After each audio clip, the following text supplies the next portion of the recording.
All right. Determination of a quorum. It seems like so. This is for the City of Alpine Parks and Recreation Board meeting, November 13th, 2024, 5:30 p.m. This is a call to order.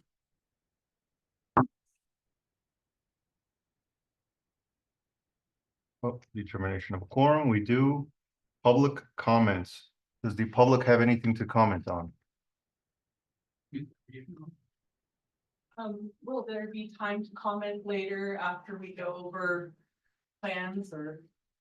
Gio? I haven't seen the agenda. Typically, the comments should probably made during the comment section, but during the parks update by the park comment or Pueblo Nuevo item, I'd say that the chair can authorize somebody to speak. So if you want to go ahead and do that. I Okay, would love to hear an update before I make comment. okay. If that works for you, that works for me. Appreciate Right then, on to public hearings. None? No hearings today. Moving on to number 5, approval of minutes of previous board meeting. A, approval of January 10th, 2024. Motion to approve. Okay, everyone in favor? Aye. That is approved. Moving on to B, approval of September 11th, 2024 regular meeting minutes. Make that motion. Aye. Second, all in favor? Aye. Aye.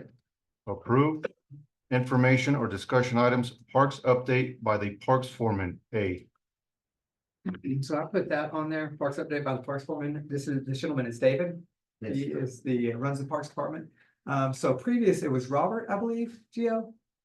Yes, Robert Giannis.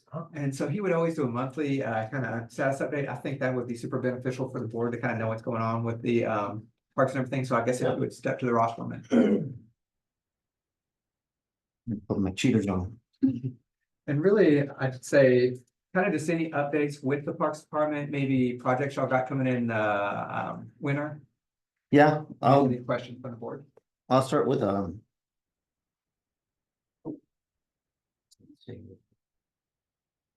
dog park. It was pretty bad back then with a tarp getting ripped up and all that. So we removed all the gravel and the tarp.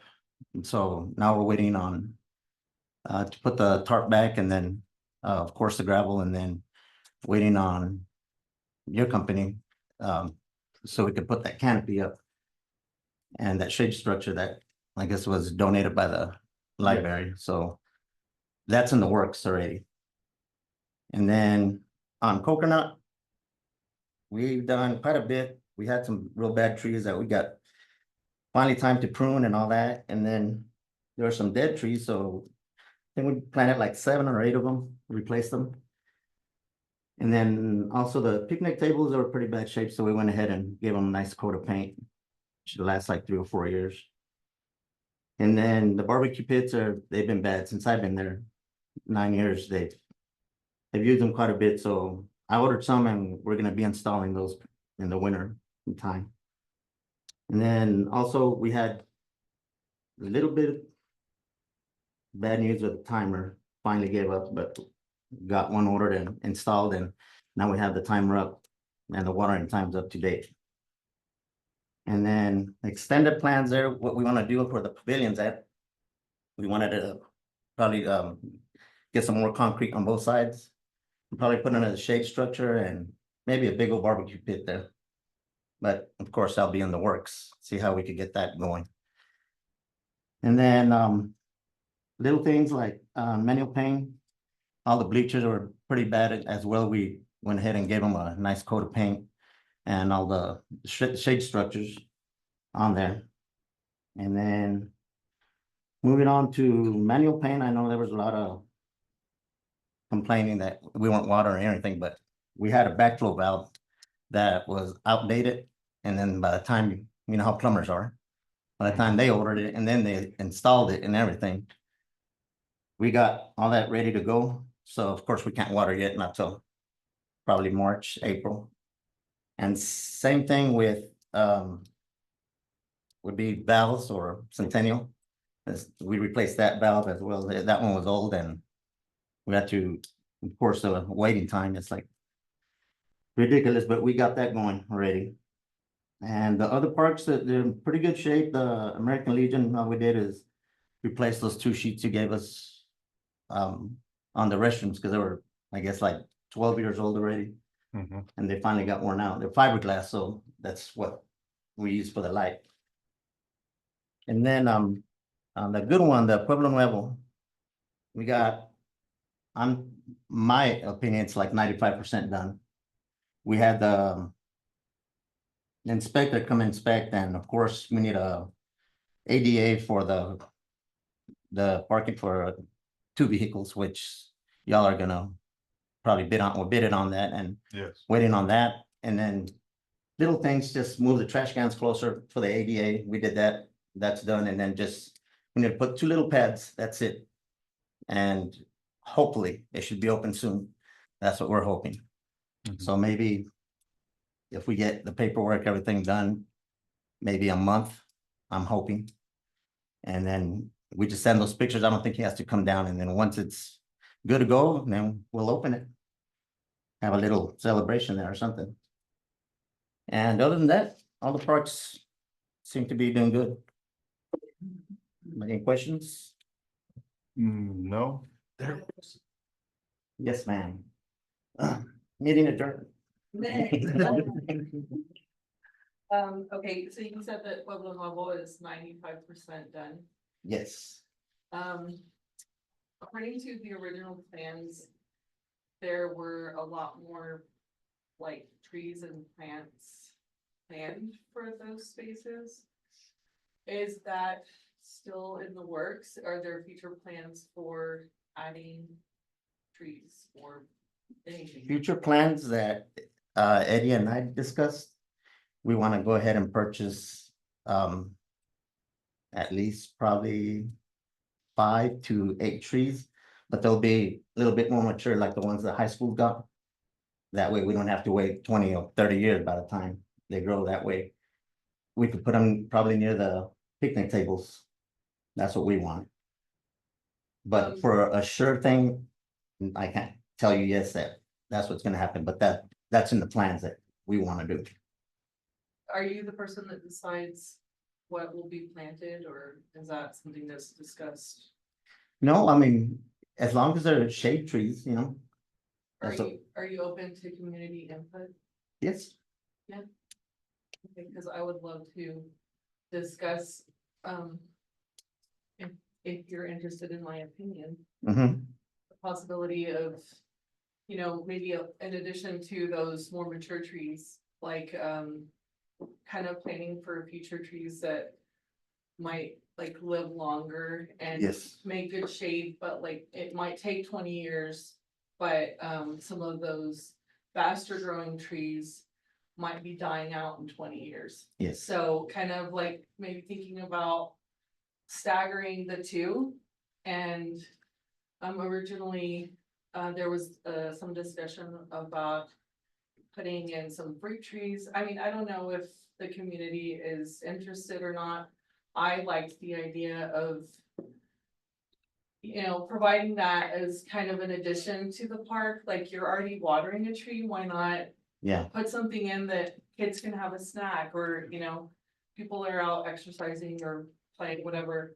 And it's apple season, why not have an apple tree? And I know some of those they require a little bit more water, but you're getting that in Yes, yes. return. So, the other thing is that maybe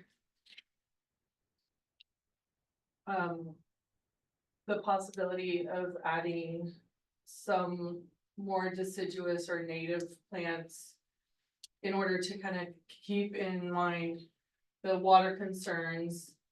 But also maybe add some interest and add some greenery and do it, yeah. thinking about like water and resources and all that. Maybe the possibility of doing some of that. I Yeah, don't know if y'all been to Sol Ross lately, like up in that central area Mhm. where the old science building was like behind the museum.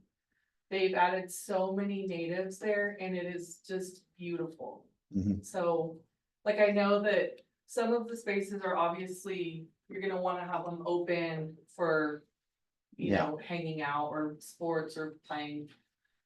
But, you know, maybe there's some other ones that could be like designated with some smaller shrubbery or bushes that might bring butterflies and dare I say bees.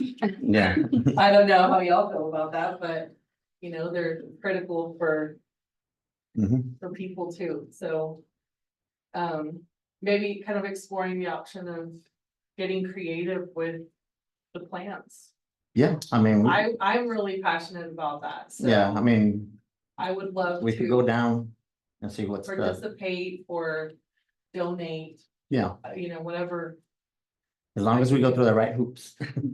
And then, I don't know what they are, so I'm here to Yeah. find out. I don't wanna tell you yes and then it's wrong, But But- you did tell me that you but, were, oh, yeah, your ideas and, I mean, everything's more than welcome. yeah. whoever I'll I sit need down to with talk you to, and- I'd love to present some ideas. I might mention one thing, this is before you guys were on the Parks Board, so I'm aging myself here, but I looked at, back in the day, El Paso had a list of allowable trees. And it was a lot of natives and everything else, and it was in kind of a spreadsheet. They had shade trees that were allowable, you know, certain bushes and everything else. But from the city's perspective, they really actually said, these are the ones we want to use, where that makes your job easier as they're natives, they're gonna use less Mhm. water and everything else, or take less maintenance.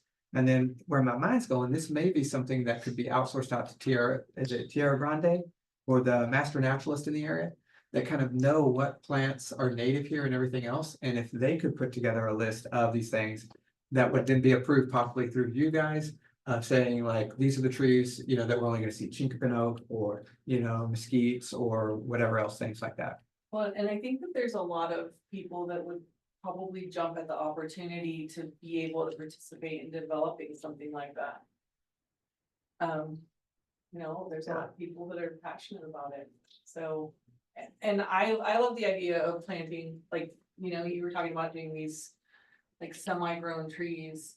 And maybe have a combination of like, maybe a few of them are a little more water thirsty, but then you balance it with. Like these other slower growing or the deciduous ones that are not gonna require as much water long term. Mhm. Yeah. That'll work for me. Yeah, Maybe you two have something to happen. Well, I didn't hear Mesquite introduce herself. Just for the record, so that everyone who's online. Oh, hi. It's Mesquite Maxwell, you're the one who just Yeah. spoke on that. In regards, just one comment, the city won't plant fruit trees. There is, some cities do it, but we don't have the staffing to maintain them. It does attract some wildlife as well as pests, as well as it is a liability. So we wouldn't do fruit trees, but we do native drought tolerant trees and plants. And that's the direction we've taken with most of our environmental projects. But so it'd a be great for- liability in what way, may I ask? A child's allergic, gets a hold of a piece of fruit that shouldn't have gotten a hold of it. An animal, you've got a dog out in the park and they choke on a seed, there's all I kinds mean, of. technically you could say the same for, I don't know, rocks or other trees that Yeah. have seed pods and. Yes, it's just something that we have moved away from for those reasons. I mean, there's a ton of liability to it. And then there's just having the staff to clean up the fruit that falls, Well, that's what the deer are for. which we're trying not to have all in our city. Oh, but they're there. Right, but I think it's a wonderful idea to have people who are interested in helping develop that list, like Darren had said. The Parks Board has talked about it once before, about having specifics, so every park kind of has the same, not necessarily setup, but drought native resistant. Thank you.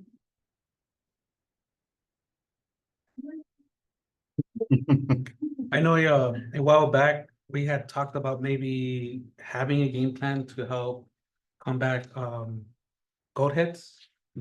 Is that anything that's part of the agenda? Great question. Great question. Where do we start with go aheads? Flamethrowers. That's exciting. Yeah, I mean, mostly it's just really, we try to really tackle them on the dog park. Cause of course, you know, they get bad everywhere, but there. And then especially like where the exercise equipment is when you're walking around. And of course, where the volleyball and sand pits are, and when they have the soccer, that's the ones we really attack. And then the other ones, it's like, it's like, when they get done, they get done. I mean, you have too many parks and not enough people, but if I had a machine, that would be nice. I've seen them. Is there a machine for? Yeah, it's like a big old roller and you just Oh, roll it that one. and then it falls into a tray, you know? Like the one that's this big? Yeah, there's different, there's big Cause bad I boy. can break one of those, I have one. Cause those are maybe. And of course, I mean, when we get them, they're green already, they're still. And the ones that I guess everybody complains is when they're dry, and then to pick those up, That's- it's a lot different from yeah. the ones that are Like still on the root. intact. Is it So- an option to? And I hate chemicals and I hate to spray, but is that an option? Because it feels like we're kind of losing the battle at Coconut Park. Where like the soccer fields are pretty much Mhm. stickers. I mean, and to me, it's like the more you let them spread, eventually Yeah, they'll probably take over everything. this year was a little bit better. Cause I know we did, you know, quite a bit there, and then also the coaches from the high school, the cross country, since they had their meet there, they took off quite a bit as well. And then also, the ones from soccer, you know, so it had like 3 or 4 times, you know, the hand, and then the big part, Adelina, I think, went 2 or 3 times with volunteers and they took out quite a bit. They had a whole weekend of just. Yeah, full so- go-ahead. Maybe we could declare like a citywide holiday where everybody comes out and picks go ahead. Yeah, I mean, I don't know. volunteers are welcome. Well, and I think on goat heads too, it's a perpetual battle. I think I've been on this 5 years for Parks Board staff, and they were talking about it 5 years ago. And I think it would behoove the city to focus on certain areas like the soccer fields and all that kind of stuff, where Mhm. there really is a need for it, so that those kids aren't getting stickers in the ball and everything else. Yeah, And I was gonna ask on that, I drove through Jeff Davis County today, the courthouse, beautiful lawn, right? And then the Gage, beautiful stuff over there. Do you guys have any training in like pre-emergence or anything else like that on when to? yes, yeah, Okay, we put it down like 4 times a year. and then so you'll have it all scheduled on Yes. fertilizing, pre-emergence, everything else? Is that happening at all the parks or, Not Pueblo Nuevo. There's no grass. but if we get the pre-emergence But done. no, it no, will we do, start- because we have some also for the goat heads. So, I mean, that one's of course gonna be added. But we do every park, and And I mean, if that's a thing that we just need to budget in every year is pre-emergence Yes. and all that kind of stuff, then absolutely, if it's a need you have in your budget, make sure it gets put in there so that the work can get done. yes.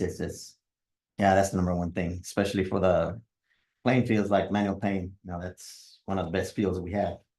And of course, I mean, as soon as it's time, I mean, we just put everything down. That one and the Little League, but the Little League, of course. I don't know why, but we share the water with Saros, so when they have a leak, they shut it off, they shut us off. Mm. Just that field, I don't know why. So it's hard to get pressure there and everything, and where it does get watered, that's where those goat heads really come out. So when does the pre-emergent go down? Let me see, we did one in October. Then we'll do one like April. And then one in late July. And was Pueblo Nuevo on that schedule? No, not yet. Not till it's complete, and then we'll, We should get ahead of the game on that. yeah, but we'll get to it. Let me know if you need some, I'll get some. One last question I had, if council doesn't have any other ones, was just trimming trees. Because I know even from the school's perspective, we have a lot, and sometimes the trees don't get trimmed because it's winter and it's just not front of mind. So do y'all usually, when is tree trimming season? From now through February? February is the best, February. yeah. And then do y'all pretty much go through every single park and trim the trees? Yes, we'll attack all the small parks and then with a big one, we asked the street department to come help us. The tall ones? Yeah, so we could finish that. So taking just a lot of dead limbs out, because I'm, for the past, 4 or 5 years, it's been real bad. Those trees just been dying and, Oh, yeah, and then if there's ice, the limbs can break, so then you're coming in. Yeah. February. but again, some of those trees are, real old. So, And so back to the 95% done. Do we have a date when the kids will be able to go play? no. Not off the bat. Because we, They're we, real we excited. have one bid that came in, which is his company, and then we need 2 more. So as soon as we get those and we see who gets it and approved and all that, then they start on that. For the ADA parking, and then this week we're working on those little pads, so I mean, on my part, we'll be done. But we're just waiting for that and then, so the inspector could either just honor the pictures or has to come back and go through the whole thing again. But I don't have a date, but as soon as I do, I'll let you know. All right, So any anything other else? questions on the updates? Not on the updates, I have a question for the board, Yes, ma'am. if you wanted to know. I think, is everybody okay with that? Yeah, Oh, you're I think so. Yes, I think we're good with that. So on Pueblo Nuevo Park in particular, I have a question. I know that there's porta potties out there. And it sounds like the long-term plan was for that to be the option for restrooms in that department, which that means, whoever's doing porta potties, I don't know, is that something that the city takes care of, those porta potties, or is that like a third party? That's Does anyone know? I'm not sure, Gio, would you? Typically, we pay, like, companies to service them. So if it's for the next 20 years. It's a considerable chunk of money, right? To have that. Yeah, serviced likely, and- I mean, we would add it to, because we already have some at Coconut and, things like that we pay monthly, so yes. Megan? You know what I'm about to ask. So there is not a long-term plan for the porta potties. When they went out for that grant, there wasn't a clear discussion on what was available on that property. So there are no sewer lines available, an easy connection to it, which would require an extensive sewer project to get the sewer there. So we put in the Across port, the street, right? no, from what I've seen map wise, we would have to actually go out. So the idea is to get the porta potty in, the city would own the porta potties, and then we would have a regular team come out and actually make third party contract. Long term, it would be a project for us to put in permanent restrooms like we did with Centennial. By the way, those are the most expensive restrooms in Alpine.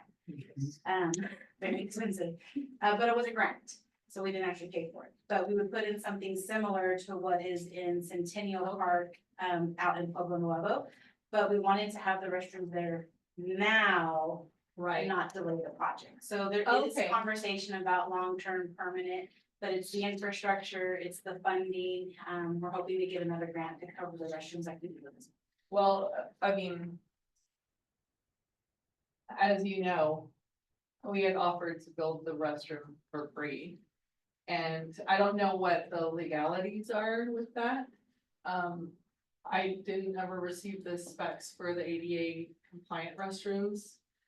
But I also, somebody said that another gentleman had offered to build the restrooms for free as well.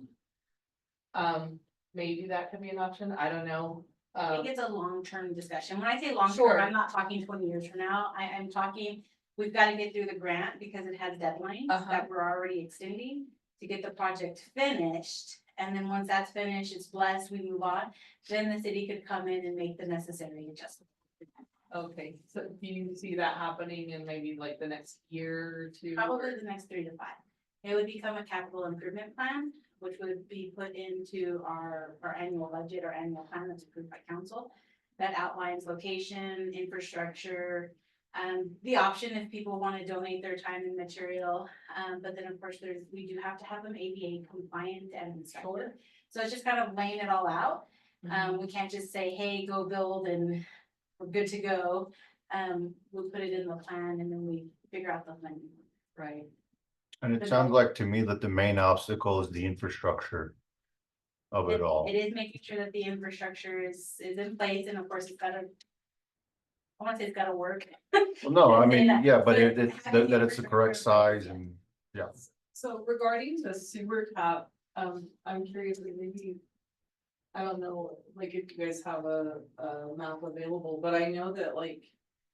Pretty much at the corner of H and Hancock. My sewer feeds into the city sewer line. So that's actually like kind of catty corner to the park.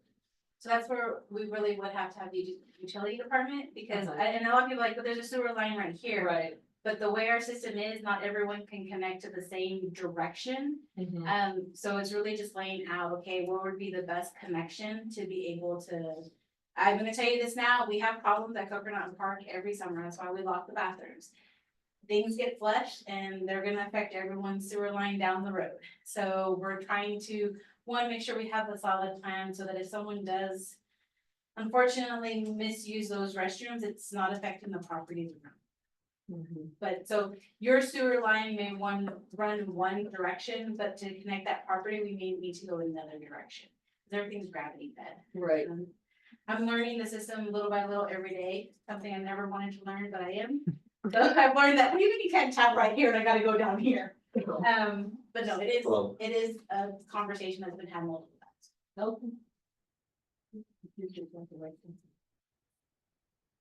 Okay. All right then. I think that takes care of the park updates and discussion for the Pueblo Nuevo Park. Moving on to agenda C, discuss updates by any Parks Board members concerning assigned tasks. Yeah, that one I put on there, because I know y'all already completed all of y'all's tasks since last time. No, I wanted to just kind of go through these. This will just be a one that stays on here perpetually. That way, if you guys get any work done on any of these, you can present it kind of now. I think what we said at the last meeting was that we were gonna focus on ordinance review, that first one, which is what we'll be going over tonight. And then, we don't even necessarily have to finish that one tonight, because so we'll talk about it more in a second, but this kind of wanted, this one will be on here each and every meeting, just as, so if y'all work on any of them and have anything to update, you can update the council at that time. That's everything I had on that one. All right, does anybody else have any other comments on that? No. Moving on to D, discuss recommending an ordinance to the city council amending chapter 74 Parks and Recreation, Article 1 in general to the Alpine Code of Ordinances, amending and establishing rules and regulations for all city parks, providing for the establishment of a permitting process to be approved by city council resolution, providing the establishment of up to a $500 penalty per occurrence of violations of the ordinance.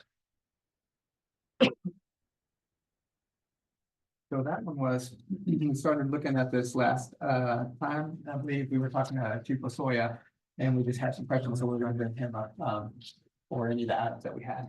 I would recommend, one thing I talked to Megan about a second ago is anytime we do an ordinance change, because this is law, once we come back in and we make our updates, it goes to council, council approves it, and then we send it off to a codifier so that they make sure everything looks good. We put it in the paper. We're looking at about $800 or more every time we make an ordinance change, just to go through the process. So that's what I was gonna say. I think we should just go through it, kind of line item by line item, like section 74.1, do we want any changes? And then once we get through it at the end, even if it's not this meeting, we come back in and we say, okay, we've blessed it all, we're happy with the end result, and then we'll send it off. So don't feel rushed to go through this. But now that we have Chief Lasoya here, I'd recommend you kind of go item by item. Okay.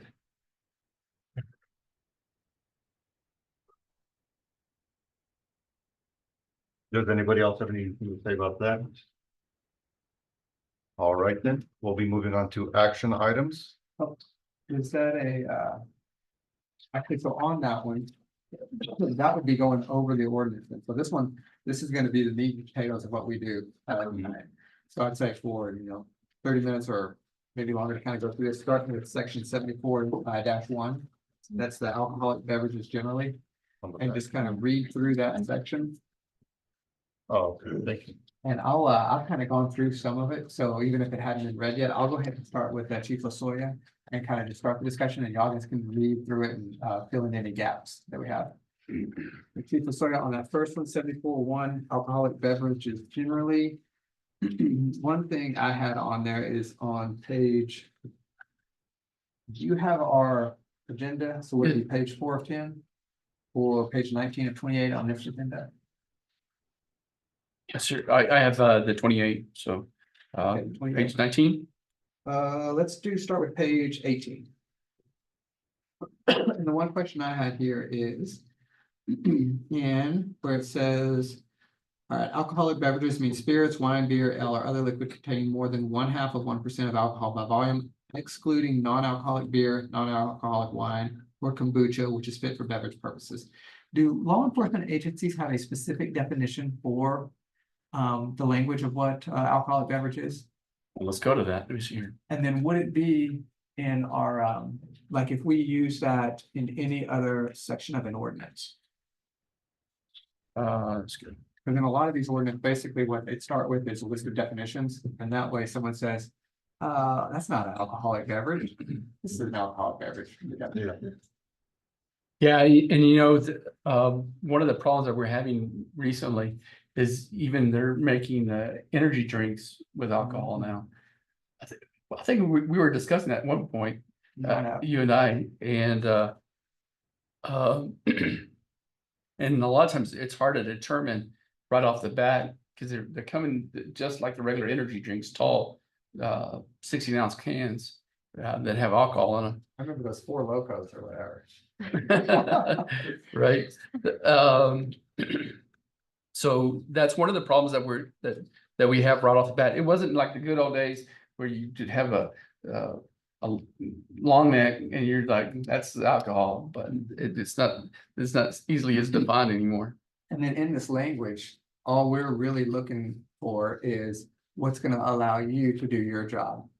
If someone was drinking in there, at the park, that you can come back in and you can point to the ordinance to accomplish what you do. I think this is specific enough that we can work with this one.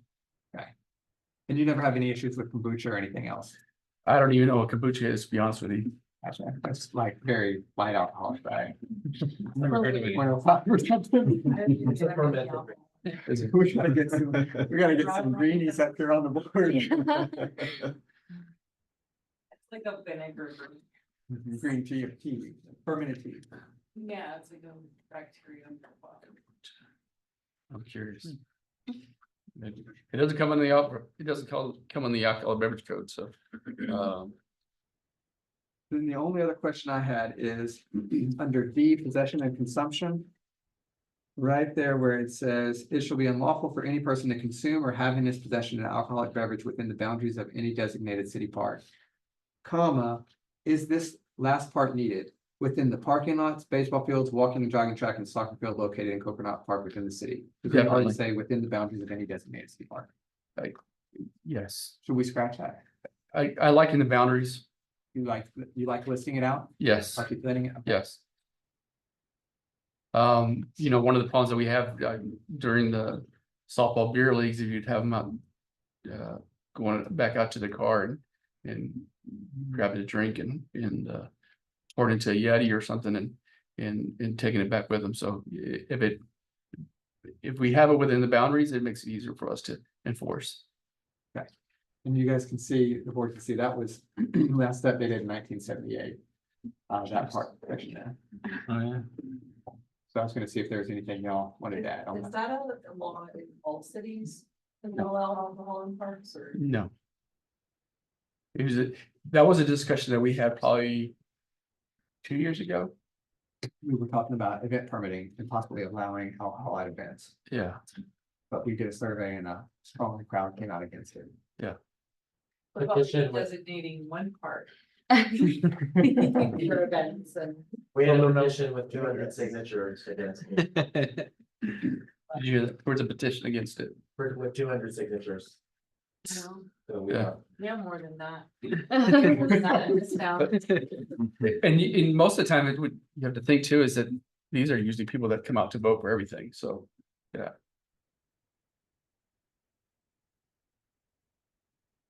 No other sections on that one, then I guess I'd move into section 74-2. One quick question on that one, Mr. Sawyer, Chief Sawyer. The very top section, playing of golf and other dangerous sports in certain city parks. Do we need the word certain, or can it just be in city parks? In city parks is good. In city park. Okay. Gio, are you keeping track of all those edits? Just We haven't had any edits yet, right? just that one right there. So 74-2 to remove the word certain from dangerous sports in certain city parks. And that was another 1978 one. Was there any updates on y'all's? That's pretty good. We're gonna remove it from line B as well, In which section, which line on that? and any designated park located within the city? Or are we just gonna put all parks located within the city? Cause we already have something saying that the Alpine Municipal Golf Park. I agree with that. So to remove designated or? Yes, remove designated. I would just say any part. Located within the city. And that's in two sections, any designated park at the very top. In the part of bottom, B, yeah. and at the bottom. So remove the word designated. Everything else good on 74-2? Yeah. 74-3, hours of operation for city park. One question I had for you, Chief, was hours of operation. This was gonna keep us on our toes. That's what I was kind of wondering. Yeah. Are you talking about from dusk and dawn until dusk? What language do you prefer? Because here's one of the things. Every now and then when I go out, I either go out in the morning when it's dark. And I'll cut through the park back up to the loop. And then sometimes in the evening, you'll find runners, especially in the summer, that wait till it's dark to go out. I've always been a proponent for that as well. I like going at night and walking, but I don't. It gets dark and I've been. Is I would leave it at 9. If not, maybe even later, but usually when we have problems at the park, it's usually around midnight. so there's a later. necessity to close the park. I'm sorry. There is a necessity. to Yeah, close the park. definitely. Yeah. Okay, so people Yeah. aren't just chilling around there, Yes. but to allow them, you see runners and everything else in the morning or night. I kind of agree. Yeah. At first I thought it was okay dusk to dawn, but then I thought about it. I don't think, Well, now you can especially get now. up- it's 6 o'clock. Yeah. It's dark outside. Yeah. We should probably change it back to, What or if- like a little bit earlier in the morning, a little bit later at night or something like that. Would we have like a fall and summer schedule? I've seen some parks do that. That's not a bad idea too, but it's gonna take longer work for y'all. Is there, but from your perspective, you really just want time slots of when the ne'er-do-wells aren't gonna be there? Correction. Correct, yes. So, no, what hours are the ne'er-do-wells there? I would say. I'd say midnight to 5, We can get a survey for that. right? Yeah. Yeah. So when I work night shifts, and patrol in at night, and you can. All types of stuff happens. I don't even want to go into it. Yeah, we stay pretty, And really, all you care about is the ability to come in and say, park's closed, you need to leave. yes, Because if I'm running at 5:30 AM or something like that, you know, you see me out there, it's, I guess, this is one thing I think is important from our perspective, because we see it from the council side as well, is the literal law and the spirit of the law. Yes. Like, we can tell. And that's one of the things that, as a peace officer, I have the discretion. If I know that somebody's exercising, I can say, you pretty much see those people on a daily basis. But it'd be nice for us law abiding citizens Yes. to be able to go when it's dark. Yeah, And on that too, from, just to say like, speed limit, right? You say if you're in a 30-mile zone, letter of the law says don't go over 30. If you're going 31 or 32, chief may decide not to give you a spirit of the law as opposed to going 80 and a 30. yeah. Yeah, something like that. Yeah. I guess y'all, so then y'all, whatever you guys really prefer on that, what you guys are thinking. I mean. I mean, how early and how late are people jogging? Definitely It matters. Like at least some people are Probably- talking by 5. 'Cause you- 5 AM. Yeah. No. 5 AM. Five's a good time. So you might have those people that like a border patrolman that gets home at 11 o'clock and he wants to get a run in before he goes to sleep. And he'll go out for a jog. And then I've seen runners early in the morning as well, so. Yeah, So you're not worried about it being the time being too late, basically, right? Or, Correct, Like, correct. it could be like till 12 and it could be open like at 5, like Yeah. basically, as long as like 12 to 5 it's closed. Seems like it. I think 12's too late. You think so? Yeah, I think. And in the parks, and for the most part, the walking track there, the park is lit. Mhm. And so it kind of gives them the opportunity to do that. If you want to do that, just might as well shut the lights off, save some energy. Maybe like 5 to 11? I think 11's a Okay, decent decent hour. time. That's for me. I think most parks, like in big cities, close like 10:30, 11 around there. Well, and this will be, I think, hours of operation is gonna be required to be on signage. So that is Yes. an important one too. So what we do decide, do you have a lot of people come after 10 PM that you see there? I mean, cause I was, if it's, It just matters the season. if it's nice Summer, outside. Yeah, if it's nice outside and it's been hot during the day, yeah, you'll see more of a crowd. I think 12 to 5. I mean, during the summer, it's dark at 10. And if you're hanging out. I think with Mesquite your has family- asked herself to put herself on her seat over here. We have a one-bar opening right now. Stating my opinion. Something that. And it is it's a harder question too, because you live right next to Pueblo Nuevo. So like, that's almost a house park for you. You walk across the street and then, so Yeah. it makes sense for you to be there at 10:30 or 11. If it's nice outside. And then if you're driving over to Coconut or anything else like that, there's differences in the parks as well. But maybe that's where the spirit of the law comes in. Yeah. And we're more conservative in the, if you're more conservative with the time from say 10 to 6 AM or whatever else like that, then you have the ability to say, here's the law, we need you out of here because the park's closed. But if you know they're running or anything else, you're not gonna pull them Yeah. over. I just thought of this. We had somebody steal a golf cart from the golf course and they were cruising around the Poets Grove and then they went into the walking track. If it wasn't for that, we would have not paid any attention to that. If it wasn't for the time. So, And this is a catch-all, so, we're not gonna have, it's illegal to drive a golf cart in Coconut in here. But the catch-all is parks closed, yes. so that does provide you guys a little, a Yes. safety net for any of the other things to Yeah. remove any of the issues that I'm discussing. Opening earlier, closing later. There's no problem over here. I don't see why we couldn't do that. I'm cool with You don't think? I'm cool with 5 till 11.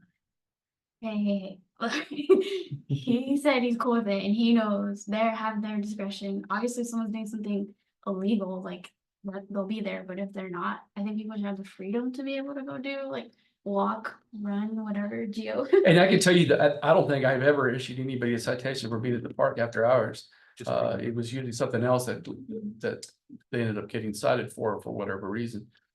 But as far as being at the park, when it's closed.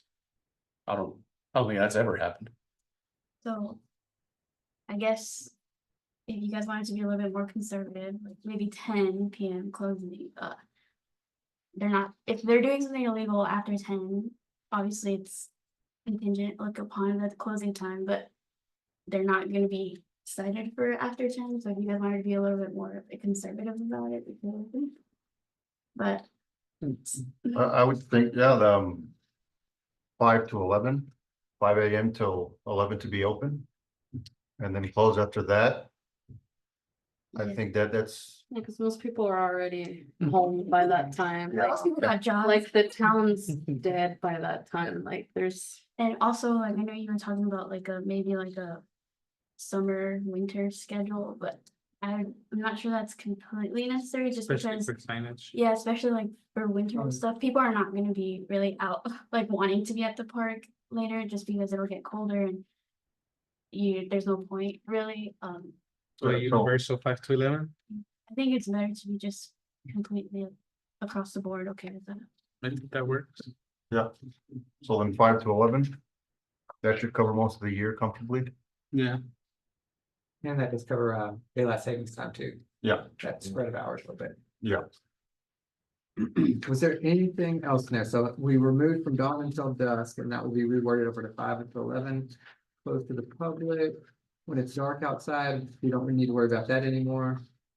No one except with specific city authorization shall be permitted to be on the premises of a city park during the hours that such a park is closed without prior authorization from the city. So that could be like dark sky parties or something else. I Yeah. think. And we also do like, for the cross country. We did that, Midnight Madness. Oh, nice. Straight to jail. Any other issues or any other language you guys wanted to add on 74-3? Yeah. Okay. 74-4, use of park facilities generally. So this is one from 2002. Correct me if I'm wrong, Gio. So the 2002 was just the hours of operation, which we're removing. Yes, that's correct. Everything else down, you can see this is kind of written in a kind of a little different formatting than the other. So I believe the next page, 2 pages of this, all under use of park facilities generally. We'll go by A, B, C, D to kind of go through this. And Gio took this out of some Austin policies. So kind of keep that in my context. So anything with item A there? You know, one of the questions I had that was asked to me was during our National Night Out was if the gazebo was gonna be there at Pueblo Nuevo, if it was gonna be allowed to be rented, or was it just first come, first served? It hasn't been established yet, but it could be definitely. The Parks Board could recommend it. The City Council can approve that as well. So how does that work? So right now, there's not an established reservation process for that park, but the Parks Board can recommend that we implement one, and then we'll send it to council. The recommendation just to approve. And that's a reservation structure for Coconut Pavilion? So the Coconut Pavilion, yes, but he's talking about the gazebo. At Pueblo Nuevo, Pueblo Nuevo. Oh, okay, gotcha. because a lot of the community has already, they're like, they loved it, and they're like, this is a perfect place to have a birthday party, Good point. and so.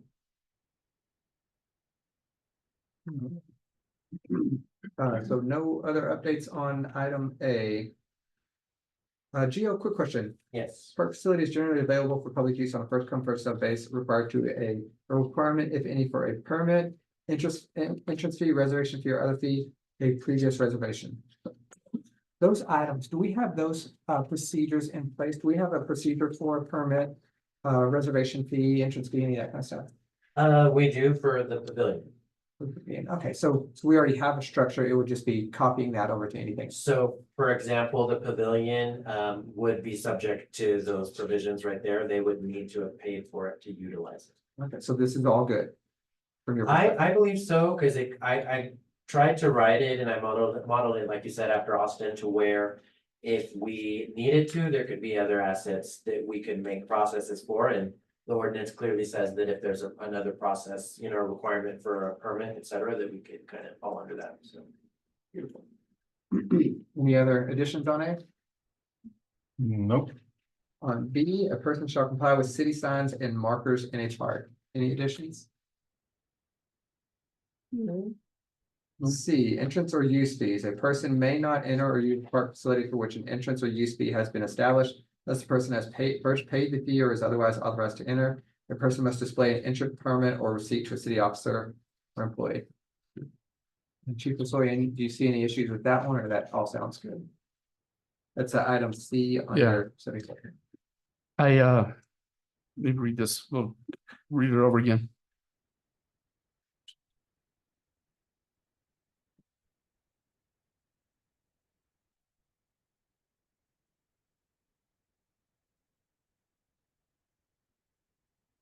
How would that work there, Gio?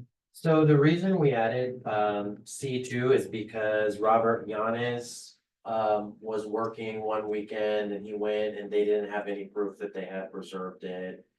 Okay, So his recommendation was to basically give the renter a receipt, which we always do. And if passed, I mean, that's what we would do. We can certainly get rid of it as well. It's just that that's the reason it was added in, is because he wanted that to have a mechanism that they could show that they paid for it. I think it's good. Yeah, Yeah, I think that's fine. I think that the officer should be changed to either leaving it as city employee or I think the officer might give a wrong perception that it refers to a police officer. And you guys are city employees. Yes, Okay, so you want to strike city officer, yes, or let's just do officer and then we'll remove office for, and so it'll just say city employee. yes. So that could also say David goes there or we go there to verify if that person's there. It includes the city, the whole city employees in general. We might even put, when we come back in and look at this on second iteration, any signage at those pavilions saying, you need to keep your receipt on you in case, you're asked. I mean, and we can even do like a little permit form or something too, instead of the receipt, you know, something like that. I like the idea, the way that you have it at the pavilion, where you have it on little bulletin board. On there, so Okay. they say anything, it's like, oh, the name's on there. That's me. Oh, Yeah. it's already put on there. My thing is with that, okay, so say they rented Saturday morning or Saturday, you know, then we put that out for Saturday, but what about the people who rented it Sunday? Like is the city employee gonna go and put another sign up on Sunday? So, I mean, it just Put up needs to 3 or 4 of them. okay, well, that makes sense too. I like that idea because you can have it set out for a whole weekend during different times. And anything we can do smarter on y'all's end to make y'all's job easier, I think is important. Yeah. That's the way I do it with the playing fields when they reserve them. Cause there's a lot of flying like, well, I'm practicing it, but let me see your paperwork. Yeah. And then whenever if you're not on, well, when you get off and let the other team who reserved it, you go ahead and get on it. Okay. Then item B, stop me if you guys want to go back on anything. Reservations, a person may not use or occupy a facility or area for which another person has paid a reservation fee when the person's use conflicts with the use of the facility by area by the person who has made a reservation. Any additions or subtractions? Number 2, person must make a reservation in accordance with the established reservation policies. And 3, a person must display documentation of a confirmed reservation on request to a city employee charged with the supervision. So that's pretty much the same thing which we just spoke of. Yeah. Item E, permits. In the city code or approved city council rule requires a person to obtain a permit or written authorization for use or prohibits a use without a permit or written authorization. A person is required to obtain the permit or authorization. It sounds like you got paid by the word, Gio. A person who wishes to apply for a permit or authorization may contact City Hall to reach the designated Parks and Recreation staff member.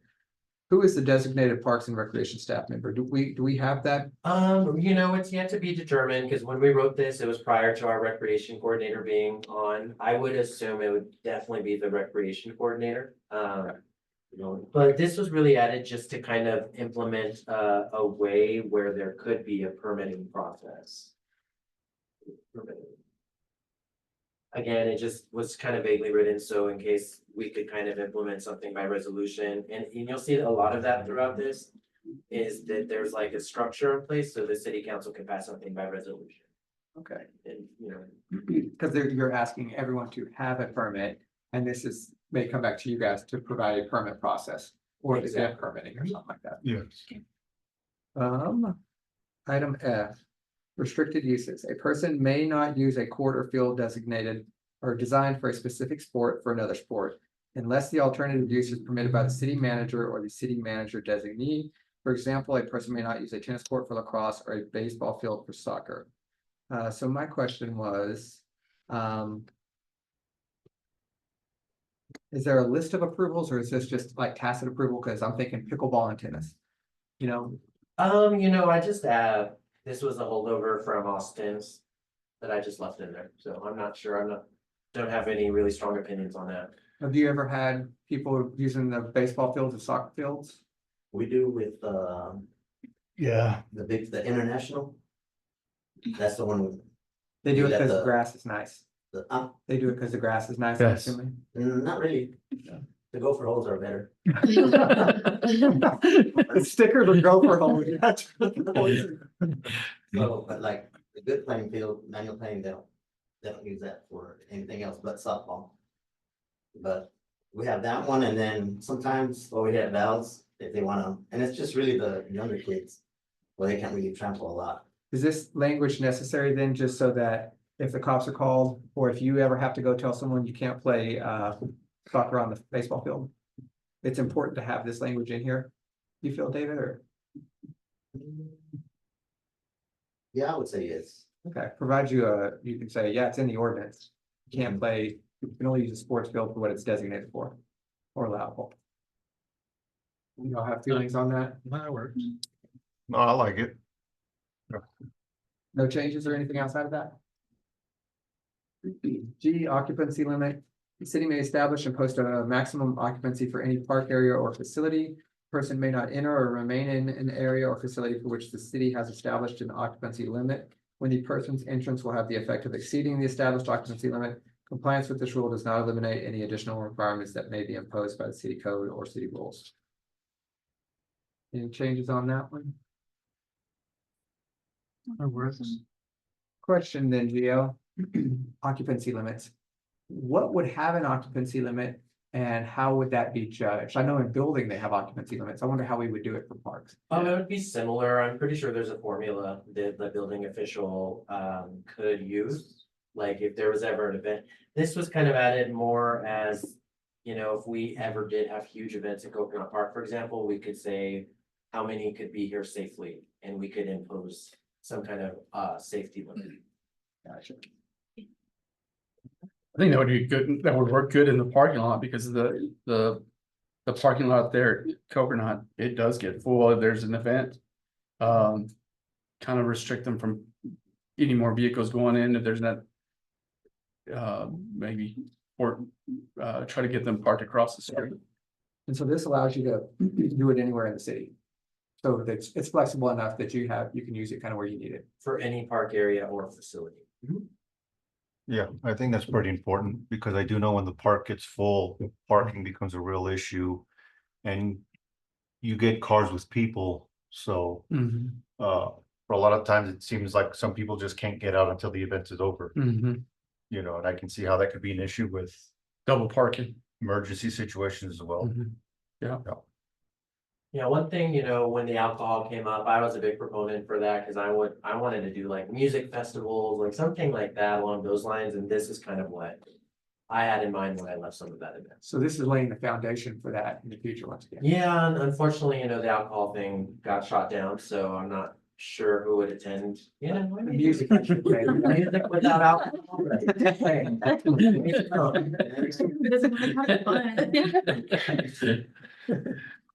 All right, and we'll move to H, closed areas. City manager or the city manager designee may close a park area or facility to public entry or otherwise restrict use until the area or facility can be made available for public use. If practicable, the designee shall post notice of a closed area. Person may not enter a closed or restricted area. A person may not enter an area closed due to flooding, topple trees, debris, or otherwise closed due to health or safety reasons. I had a question. Do y'all think number 3 is necessary? Especially with the chief as well on that. And David. Because number 3, it says a person may not enter an area closed due to flooding, topple trees, or debris, or which is otherwise closed due to health or safety issues.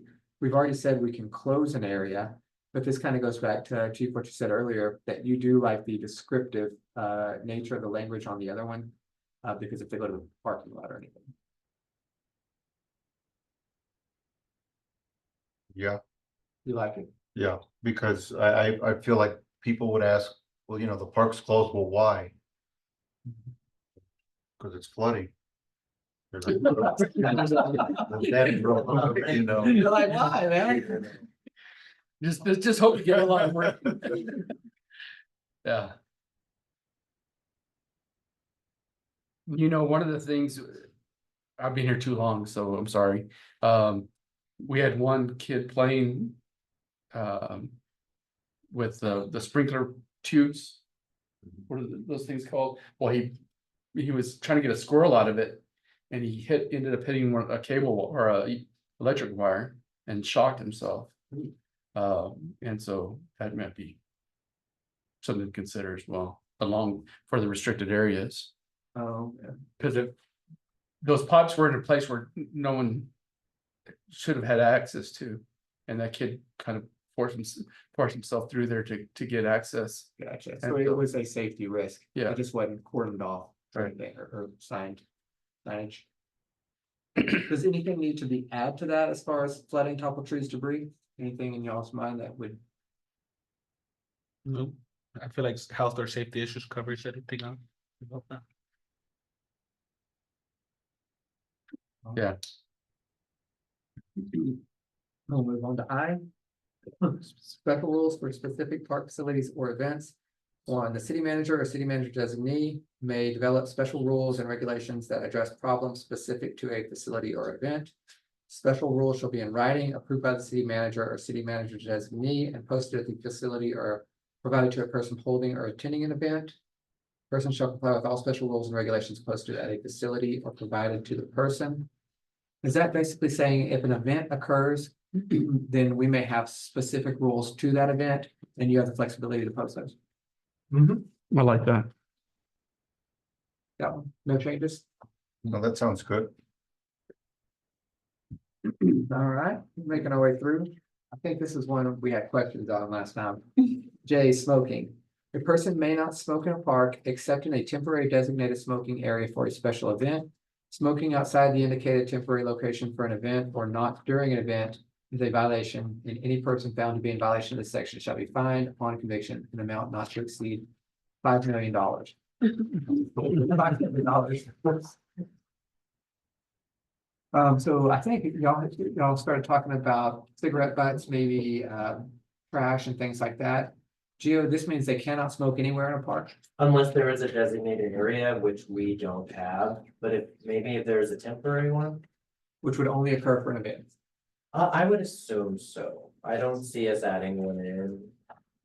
But yeah, it would basically make it to where you can't smoke, or you could get fined. What do you guys say? Personally, I don't think you should be smoking in the park if there's kids around. Like, I know it's outside, but still, like, you're probably there with your child. Like, you don't need to do that. Like, you should probably do it like somewhere else. So I think I like it. Yeah. Yes. Yeah, it should have been swapping this part.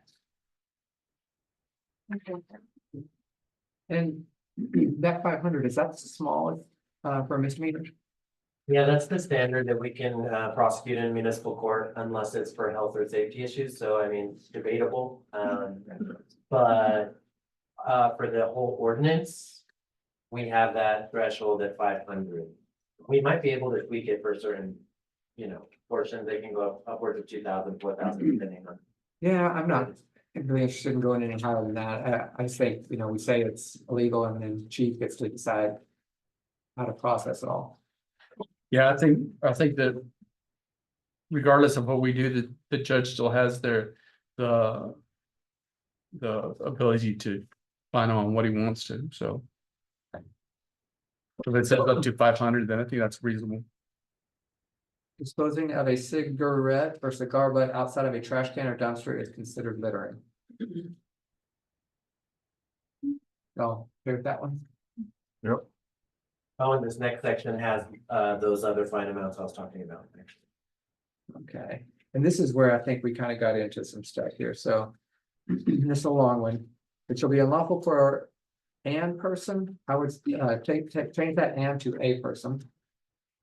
Shall be unlawful for a person to throw, place or deposit or cause to be thrown, placed or deposited, or suffer or permit his servant or any other person in his family to throw or deposit in any street, alley, gutter, ditch, lot, or other place in the city, the carcass of any dead animal or fowl, or any meat, fish, hide, skins, bones, offal, manure, fruit, vegetables, litter, debris, melon rinds, fruit, peelings, slop, trash, or other slop, trash, or other unsound or offensive matter or matter liable to become offensive or injurious to the health of those who reside in the vicinity, or owned or controlled by him, or to throw, place or deposit or cause to be thrown, place or deposit in any street, alley, gutter, ditch, or other public place, or upon any lot or other premises not owned or controlled.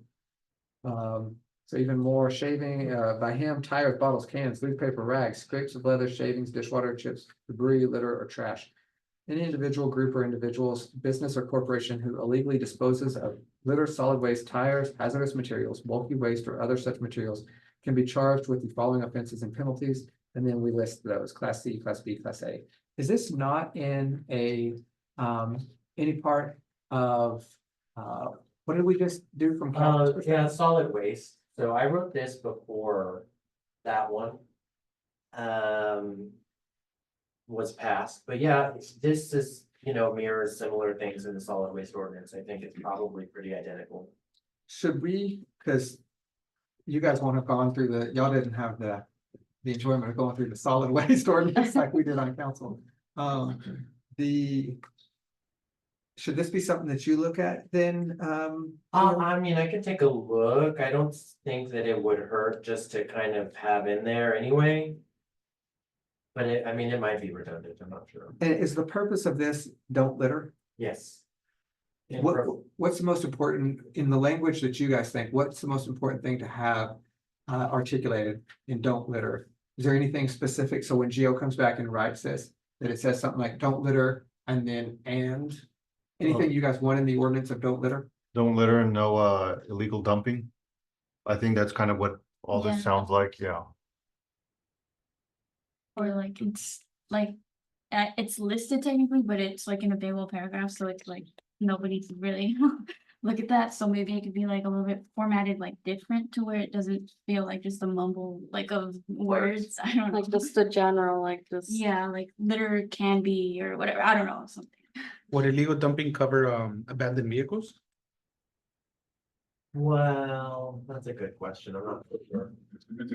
I think abandoned vehicles would probably be separate, right? Yeah, that'd be different. And it'll be handled differently as well. We can just tag it and move the vehicle. Oh, yeah. I mean, we could shorten it if you want, just, make a reference to illegal dumping and littering in city parks strictly prohibited. But, this does provide the updated fine amounts. I mean, who's gonna illegal dump in the park, but you never know. No, but still, if somebody ever did do it, I'd prefer that they get hit with Yeah. and never do it again. They do, because they dump tires there. Yeah, exactly. That's Well, the thing, and I would recommend leaving it to with all this language. I need to update. I just realized the ordinance caption to include those higher thresholds for the health and safety. To make it a valid ordinance if it passes like that, so. And this would not contradict anything in the solid waste ordinance?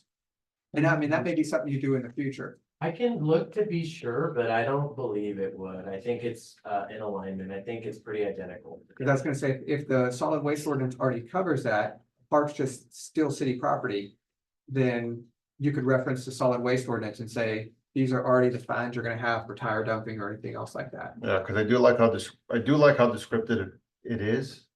Especially with a lot of the bio trash, But yeah, because I can see somebody arguing, throwing a bunch of fruit or just vegetables and then just, getting in an argument like, well, this is illegal dumping, this is trash, this is littering.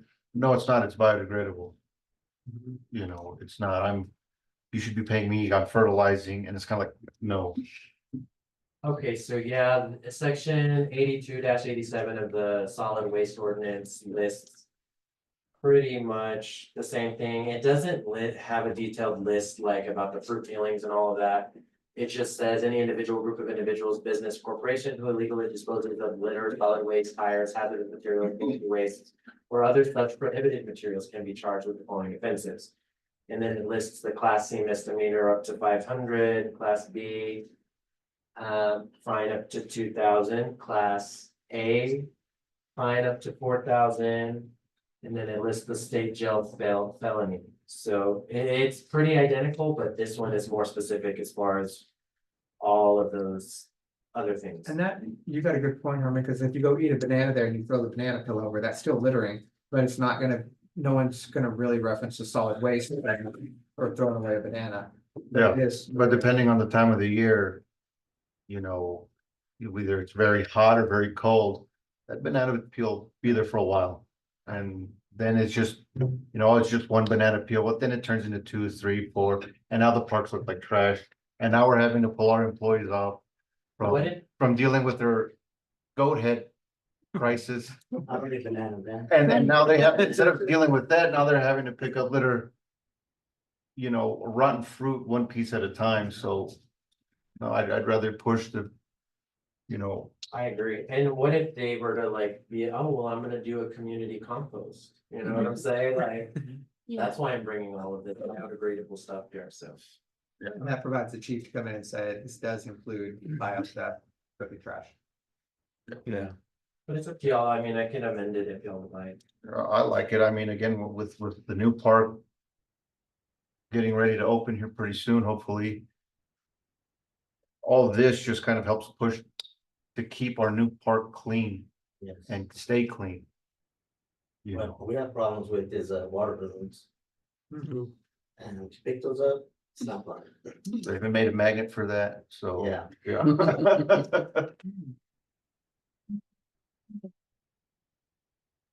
Okay, so no changes in this section? Or any of the duplication from solid waste, Gio? Do you think it needs to be amended at all, keeping it in place with what the council thinks is important, or not the council, but the Parks Board? I don't think so, to be honest. I think this one's just more descriptive and I think that's a good thing for a park. All right, section 74-5, assembly. A person organizing an event in a park that the person reasonably should know will be attended by more than 30 people must provide notice at least 1 week before the event begins to the city by calling City Hall. Subject to compliance with all other applicable rules and ordinances, the event may be allowed upon approval of the city manager and the chief of police. So that'll be important. An exception shall be made for larger groups gathering for birthday parties, picnics, or is allowed by the city manager.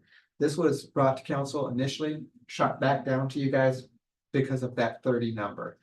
Some council members thought, kind of how is that managed if you have a party for 20 people and then, some of your cousins show up, everyone else, and now you're over 30. From y'all's perspective and from Chief's perspective, how do you feel? Yeah, I think that's a little low. I think the LARPers are probably about that number, right? That's true with the LARPers.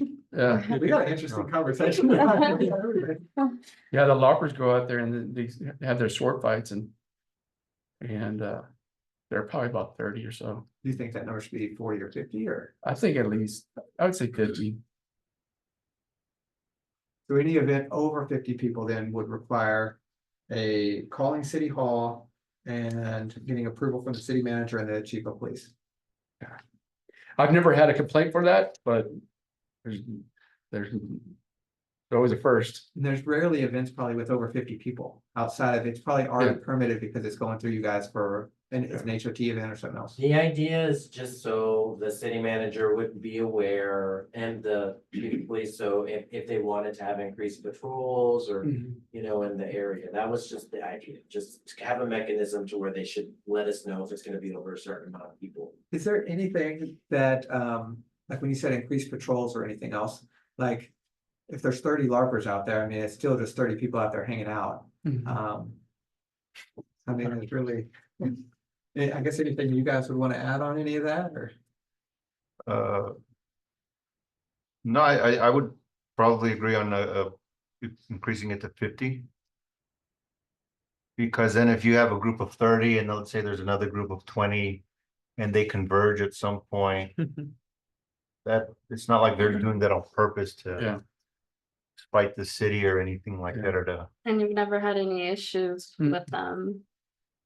I want to say if people are gonna do something big, they're most likely gonna be organized about it, not Yeah. like That's true. just Yeah. hanging out, whatever. So, I think it's good, like, for 50 people. Perfect. And do we still need that exception then? Larger groups gathering for birthday parties, picnics or allowed? I mean, what if you have 150 people at your birthday party? I guess, does that matter? I mean, I would say it's kind of redundant. Like it Yeah. can be removed. Okay, I don't know. I mean, because if you were gonna have a really big, I guess like a family reunion or something, if you were just gonna have, if you had 200 people at a family reunion, you may not think like, oh, this is a lot of people, we better go check with the city. It may not be front of mind, you're just thinking like, hey, we're just gonna, it's public land, we're gonna go out and have a thing. Yeah. Yeah.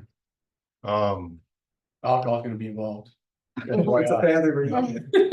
Your grandpa's there. Yeah. So did y'all want to keep it in or remove it? Or B? I think we should remove B, Okay. because then everybody will say they're just having big birthday parties. Okay, sounds good. And everybody will just show up with a cake every time they're gonna have an event. And that'll be their way of, yeah. And And it's not just about not paying, but just the fact that the city isn't notified. So then it'll put a sense of panic, because it's like, what's going on at the Yeah. park? You know, And so really all they have to do is just get approval, which may just be a call to let you guys know, right? No Yeah. permit or anything. Right. Yeah. Alright. Section 74-6, festival permitting, event permitting and other permitting requirements. Let's see. The city council may implement permitting processes and procedures for festivals, large gatherings, events and other permitting requirements by city council resolution. Question for you, Gio, by city council resolution. So explain that process to me as far as a procedure for a festival. Would city council come in and write a resolution? Well, so my idea behind that was to have the Parks and Recreation Board, after the ordinance is cleaned up, we have like some structure. We could go in, the Parks Board could say, okay, let's look at the permitting process. I think for, let's say, small, medium, large. Here's like whatever type of fees that we'd assess, here's the rules. And then they recommend that to city council to implement the resolution that formalizes the policy. So my idea was that the board would always revisit it, and just like we do with the reservations for facilities and things of that. So the resolution will just go over the process. Mhm. Okay. Would you like to add anything on that or? No. nope.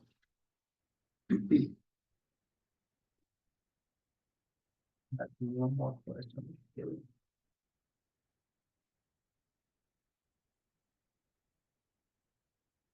For sure, the weapon and firearms.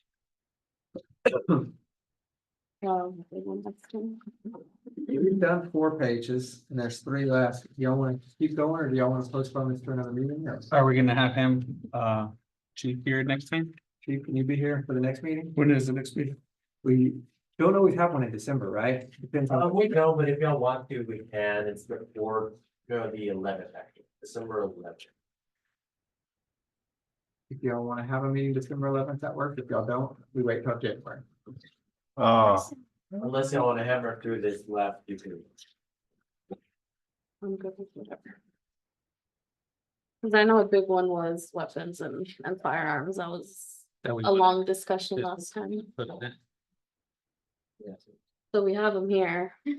Might as well just cover it, cause Keep going. December is. Let's go. I'm good. All right. Review section 74-7 costs and fees associated with city parks. All costs and fees associated with city parks, including reservation fees, may be approved by city council resolution. Once again, just tying it into resolutions, Gio. Yes, Any changes on that you guys prefer? Nope. Section 74-8 disruptive behavior, ejection from facilities. If a person's conduct violates these rules or is unlawful, disruptive, destructive, or hazardous, the person may be warned and asked to stop the conduct immediately by any city employee. If a person persists in the conduct after a warning, a city employee may eject the person from the park. If a person's conduct is criminal, poses an imminent threat or injury or property damage, or prevents the public enjoyment of the premises, a city employee may eject the person from the park. Chief, I guess you have any, you've probably never had to eject someone from a park, or have y'all? Not parks, no. That's it. And if that was a process, like if David and them were having issues with the gentleman, maybe even Well, No. let me go back. disorderly. So we had the camper. Was that probably about 2 years ago? Guy was living at the park. And so. That process. And the way that, and a lot of it, you have to match it to the state laws. Oh, so we can't prevent a person. Really from camping within the city limits unless you provide a place for them to be other than that place. And so that was a conflict that we were having. And so, but once he was away from there, we were able to say, all right, if you come back to the park, you're gonna be arrested for trespass. Because the problem was that he was hanging out during kids' soccer games and he was, making comments that made some parents uncomfortable. And so, so we have had situations like that. And it's not necessarily ejection, but, informed that he, or placed on notice that if he continued to stay at the park, he was gonna be arrested. Is there anything then wrong with this, just nitpicking? On B, if a person persists in the conduct after a warning, a city employee may eject the person from the park. If a person's conduct is criminal, poses an imminent threat against the public enjoyment, a city employee may eject the person from the park. And having an overzealous city employee. You know what? Try to eject. I wouldn't put city, on that one, I wouldn't put a city employee. I would leave it to law enforcement. We also had, just thinking, we have the softball fields, we have the baseball fields, campers do tend to rise, and they may be banned by the baseball league or the softball league, but it may be something that maybe we want to look at to also prohibit them from returning to games. So, but I don't think, to officer. yeah, I think changing it from city employee to Alpine police officer. Is that in part B only for if the person's conduct is criminal, or even the first part, if they persist in the conduct after a warning? In the second. I would say both. Yeah, because of the wording in A where it says or is unlawful. Because we not necessarily do we have to place that person under arrest, but we can just warn them if you come back to this field, you can be arrested. Gotcha. And if it escalates, you want a law enforcement officer there and not. Yes, a city employee.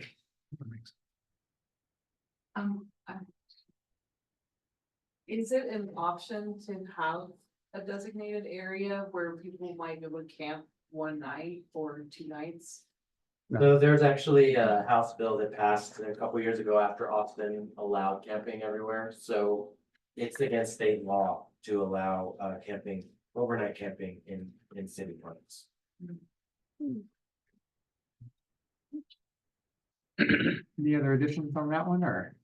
I think changing it to officers good, because then they're at least trained to deal with situations like this, and city employee isn't trained, and it could get dangerous. Perfect. Section 74-9, peace and quiet. The person shall preserve the peace and quiet enjoyment of a park by observing the applicable laws and ordinances governing noise and amplified sound. So that tells me noise ordinance. The person may not use offensive language, make unreasonable noise, discharge weapons or fireworks, or engage in gestures or conduct in any part that would be offensive to a person of ordinary sensibility. Fireworks are allowed only with explicit authorization from the city.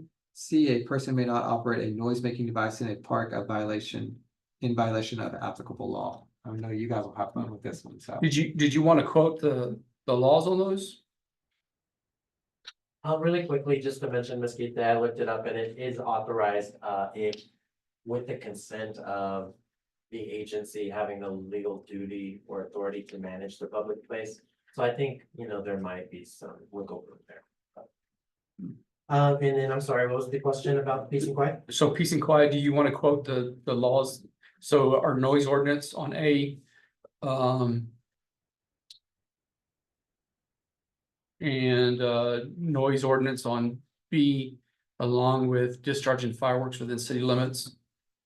And the noise ordinance on A, is the noise ordinance only applicable to residential and commercial zones? And what would a park be considered?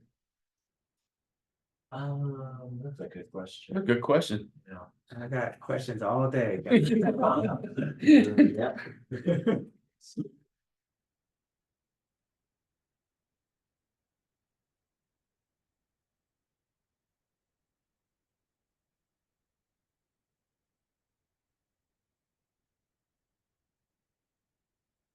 And especially if we did end up doing concerts or anything in parks, that would be something. Because right now, just to kind of fill y'all in while Gio looks at that, there's some complaints on the noise ordinance by local bars and stuff like that, people that live real close to those bars. So they was talking about amending that.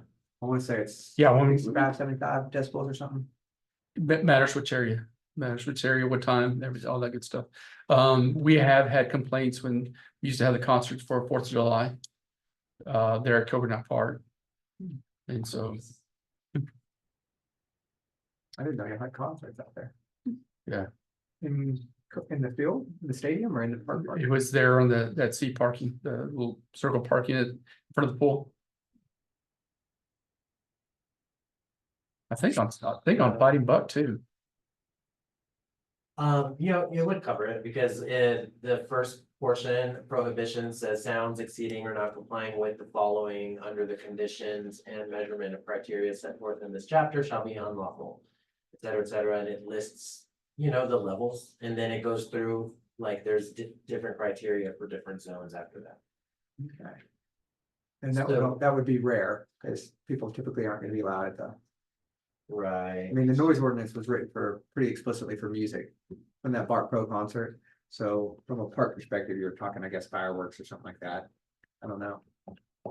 Yeah, I think as far as the fireworks, I'm not really worried about the noise more than the Boombox or something? fire. But because it's such a limited time. The music is usually the thing that we're having the conflict with, so. I guess the only other thing, someone drove a car out there, they had a car show or something like that, and they revved it up. Yeah. Motorcycles. Yeah, true. Is there, so that was a person observing the applicable laws and governing noise and amplified sound. Does any change need to be made in that? Does there have to be like an exception for in case like for events and stuff? Like, I don't know. If there is gonna be an event and that be an exception. Good question. I too. like that idea. Yeah, we can do that. I like that idea. And then, I mean, that could almost even go into if there was a Viva Big Bend or something like that. Are there any exceptions to the noise ordinance currently, or is the noise ordinance you can't go get a permit and say, hey, this is kind of a loud event? It does have authorized live music events. And then it has a whole section, I believe, that describes them. So let's see, live music events with a permit as defined in section 2664 may exceed sound levels described in the previous section, which listed them. And then it kind of provides some alternate levels, and then it says permit for live music events. And then it just talks about the permitting process. And this is the noise ordinance? Yeah. I guess, Gio, what's your opinion on this 74-9A to the Parks Board? Do you think this covers everything? Or does any language need to be amended?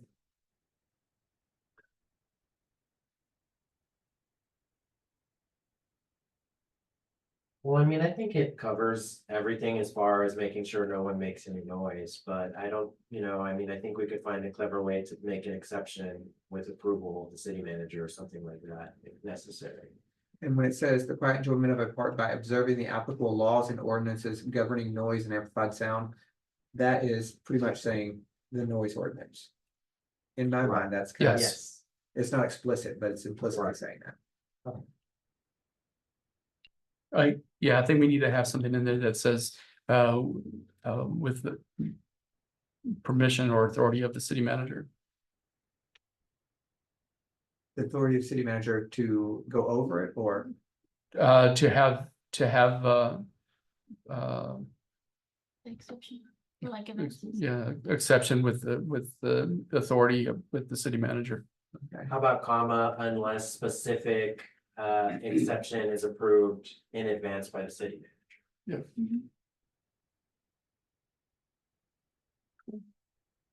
and B, person may not use offensive language, make unreasonable noise, discharge weapons or fireworks. I mean, I'm sure you guys got questions on that one.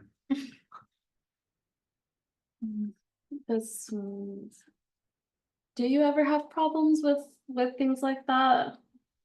No, well, the fireworks aren't allowed within the city limits, so that's normally something we don't have to worry about.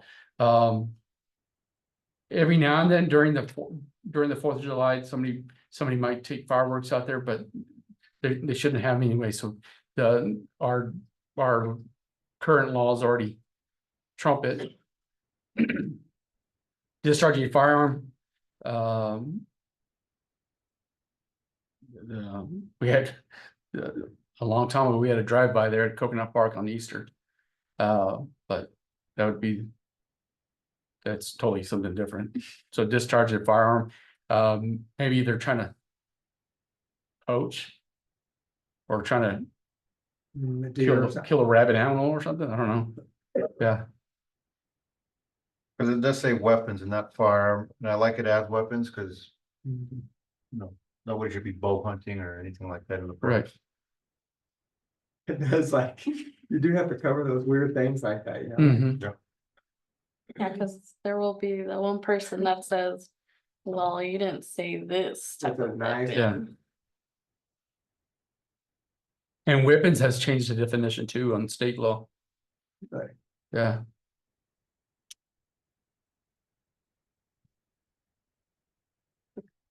So like a sword is no longer considered a weapon. Really? What But is you it can't- considered? A person can walk around with a sword. There's nothing we can do about it. Yeah, I was hearing. That passed not too long ago, right? Yeah. Don't tell the LARPers. Yeah. Be slicing each other up. Okay, A, B, and then C, a person may not operate a noise-making device in a park in violation of applicable law. What would a noise-making device be? Megaphone. Air horn. Air horn, that's what, bullhorn, things like that. Boombox. So just anything loud, pretty much. Anything can make noise, basically. So that all seems fine, just the addition in A for the exemptions with authorization from the city manager. Okay, perfect. Awesome, okay. 7410, weapons and firearms. A person may not carry, and I'll just go A, B, C separately on this one, so, well, we'll read them all. Person may not carry or possess a weapon or firearm while in a park, except where explicitly authorized by state and federal law. So that was one question I think we had. So Governor Abbott's changes to Texas law pretty much trumps this. Anybody can basically carry without. In a park? Should we say that a person may not carry a weapon outside or something referencing state law or what state law is? I mean, so you're saying anyone can carry a gun? They don't need a license to carry anymore. To open carry. But that would still fall under the exception. Any by carry. state. Well, you State and still federal need a law. license to conceal, wouldn't you? No, No? you don't need, Texas no longer requires any type of license. It's still, they still provide it, Yeah. but it's not required. Oh, okay. Yeah. Is I mean, there I no s- Parks and exception for them? What's that? You can No. have your guns at the park too, Yeah, it's in the not, school. it's a state. Yeah, I mean, but it's still the way as written says if unless explicitly authorized by state and federal law, so. Yeah. Do you think that's okay? Or I think that's okay. We could leave A as it is because if laws ever change Right. on the state level. Yeah. this could- There's more laws for air guns and paintball guns and pellet guns, BB guns than there are for actual firearms. Interesting. Okay, so then A is fine the way it is then? Yes, A is fine the way it is. Okay, B, use of a firearm, air gun, paintball gun, pellet or BB gun, bow and arrow, or projectile device capable of inflicting personal injury is prohibited unless conducted in a permit or in a park facility where the city manager or city manager designee has authorized the use. I think what this one's referring to is more of the airsoft or paintball.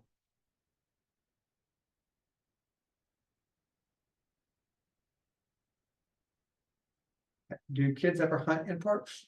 We, Doug? we no, but Maybe not kids. yeah, we've had instances where they're playing with air guns, airsoft guns, and paintball guns out there, not BB guns. So this, Grown-ups are usually the ones with BB guns shooting critters off their fence or whatever. so this would, so we do have people out there doing that rarely, Mhm. one exception, but this would actually shut that down. Yes. You like this language? Yeah, it's already illegal. They're not supposed to have them within city limits. But I'm fine with it. Like what you said earlier, that sword isn't considered a weapon anymore. Should we add sword or something like that because it's not covered under weapons technically? I don't know. I mean, that could obviously hurt somebody, an actual sword. I mean, what's What's the supersedence of that? Yeah, what would be the state law on that? Because that was the whole point why they changed its designation. Yeah, I don't know why the legislature does that, but. Yeah, Swords are cool. right. The last time I dealt with a guy with a sword, I kept him on the other side of the car. I kept my distance, so I'm not gonna be Yeah. a victim to a sword.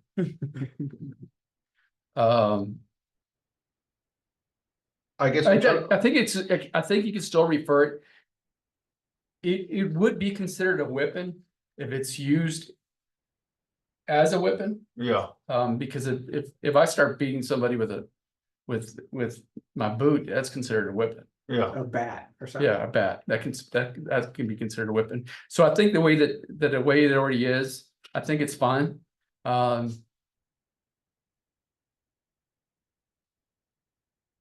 I think it's fine. Because you have the explicitly allowed by state and federal law.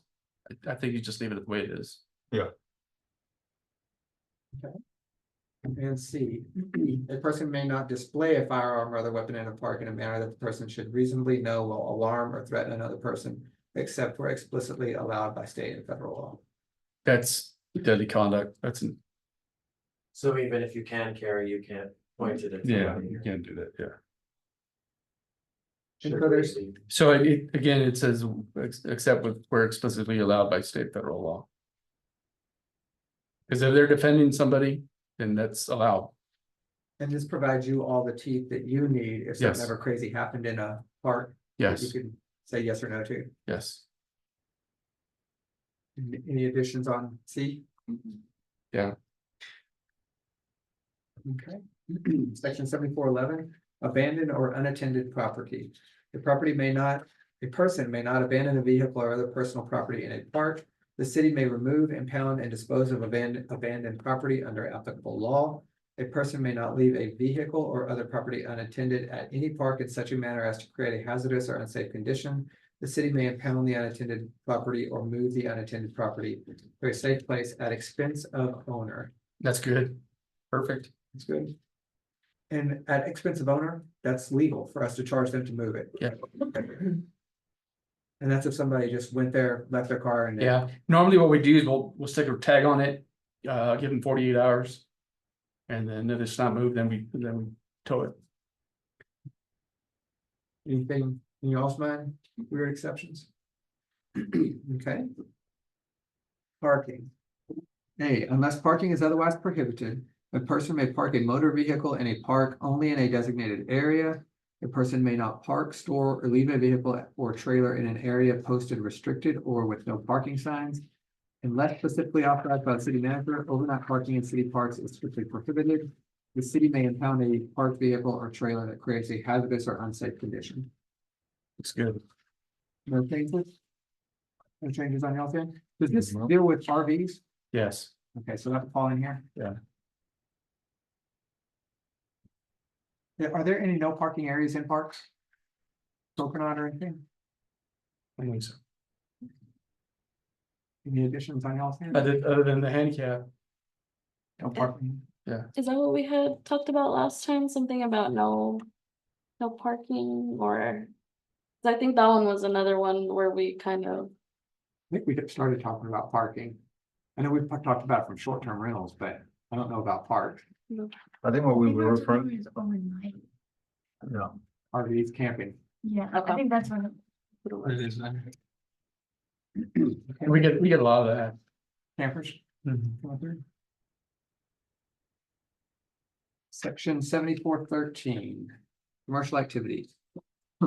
Generally, unless a person is specifically authorized to do so by permit or contract, or is acting in conjunction with a specifically permitted use of a reserved park facility, a person may not sell or rent a good or service in a park, place a stand cart or vehicle in a park for a commercial purpose, affix an advertisement to park property. So is that basically they can't sell anything in a park? Or put signs up. unless they have authorization of a permit. Okay, yep, that permit. Okay, so none of it's legal until the city okays it with a permit or a contract.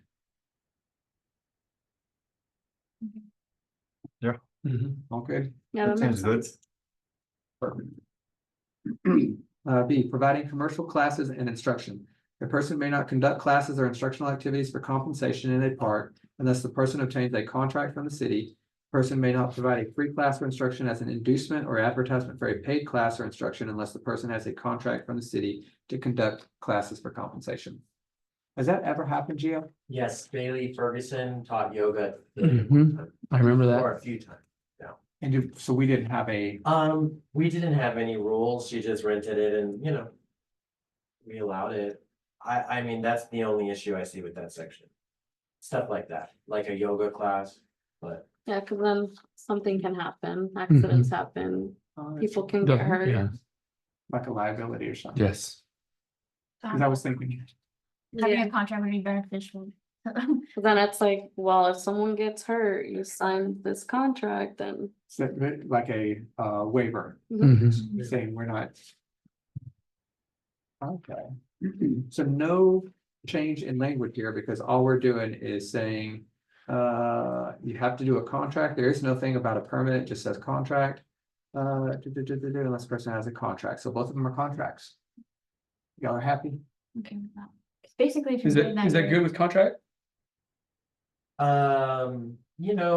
Or even adding the word permit to it as well, permit or contract. okay, yeah, that sounds good. Because my thinking is as well, maybe it could be authorized for yoga if they sign a liability waiver or something, Yeah, and if we do permit, that could be a one-time thing while. Right. With also adding keeping contract in there. Yeah, That sure. could- I think that's a good idea, because then it kind of provides maybe a process to where a permit could be issued, and part of the permit would be that they sign a waiver or something. Yeah, That might be something to follow up to too with the lawyers. I don't, I know we gotta pay them some money every time we send them something, but. If there's a difference in liability law between a permit and a contract. Okay. I mean, I don't know if there is or not, just. Cause this came from Austin, I'm assuming, Yes. and so I'm sure it got run through the ringer on their lawyers, so I'm wondering if there is specific reason that they chose the word contract and not permit. Okay, So then it might be best for now to just keep it as contract then. okay, And then do a So- follow-up with them, maybe, sure, if you would like to do that, absolutely. we'll verify with Megan, Okay. okay, C, performing artist. A person may perform as an artist or entertainer in a park, but the person may not block a sidewalk or trail or impede pedestrian or vehicular traffic, may not block or impede access to a park, may not perform at a restricted area, restricted access event without the written permission of the event organizer, may not juggle potentially hazardous materials or items such as knives or fire, must comply with all otherwise applicable laws, ordinances, and rules. I spin fire. I just let y'all know I really do. It's possible, you know. Cool. We got Megan here. Was it on that one question? Permanent contracts? What do we got What were you wanting clarification on? Sorry, we were cutting in and out. on, for liability law? Is there any, basically, if someone is gonna come and do something in the city in a park, we want to remove ourselves from liability. So, So yeah. contract or permit? What would be the difference? I look at it as a permit, as a temporary one-time kind of deal. I look at it as a contract as a long-term agreement. So a permit would still, we could still have a waiver of liability with a permit. Yeah, you can have a waiver of liability with any of these. You could, actually, you could just put.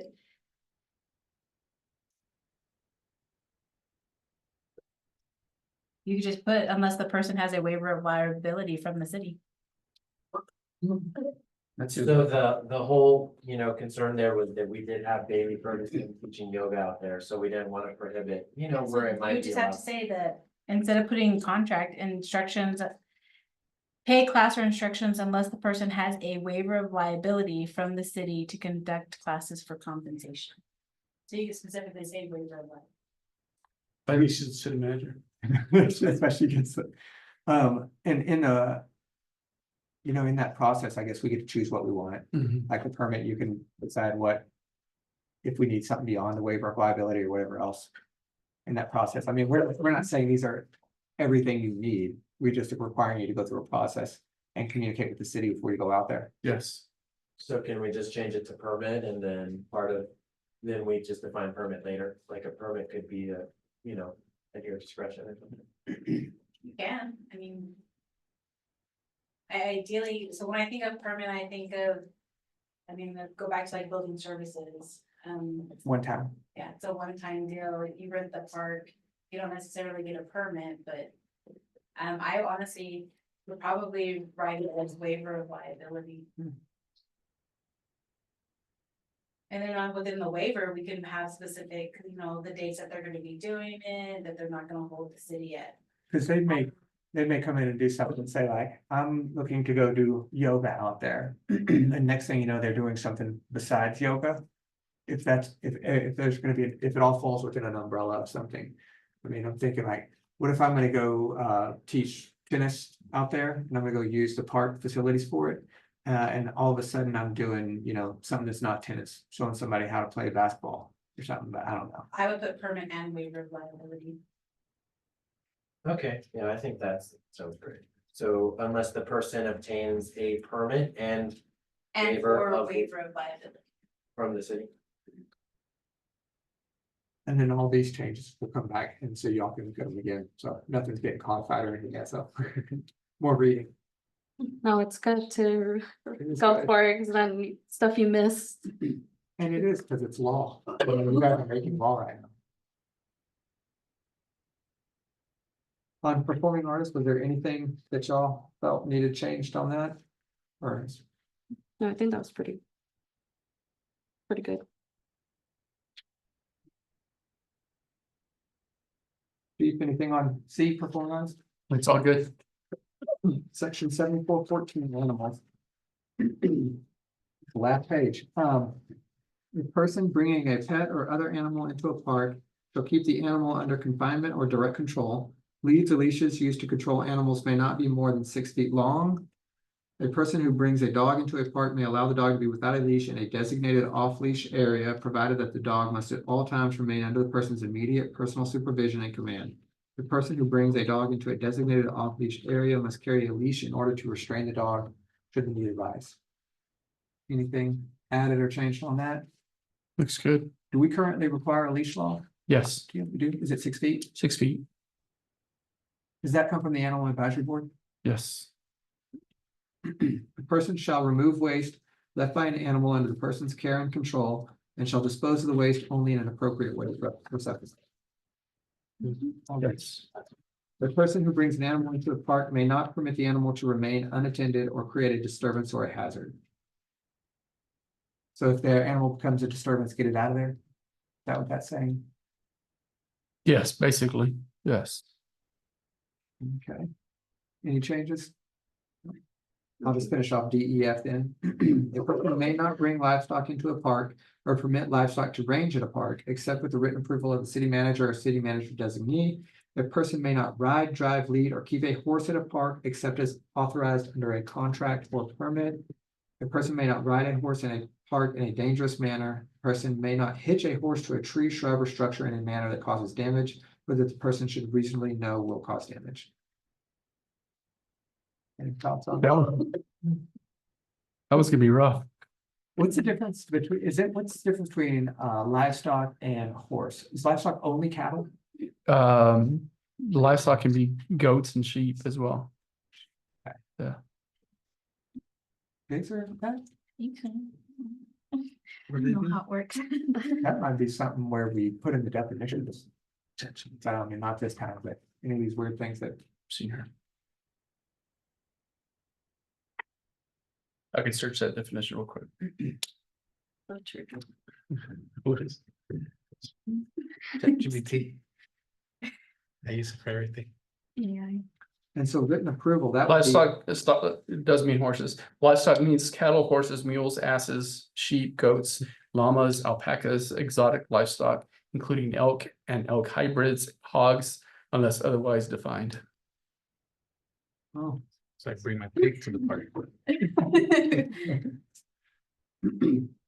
And all this other, a person may not ride, drive, lead, or keep a horse at a park except as authorized under a contract or permit and ride in a dangerous manner. Has anybody ever brought horses to the park? You do? Yeah, during parades, Is it ever an issue, or does there need to be anything in this or a permit? I guess if it's parade, they're getting a permit They really don't go in there. to the park, Yeah, to street. just the street. So never really an issue with livestock or horse actually in the No. park.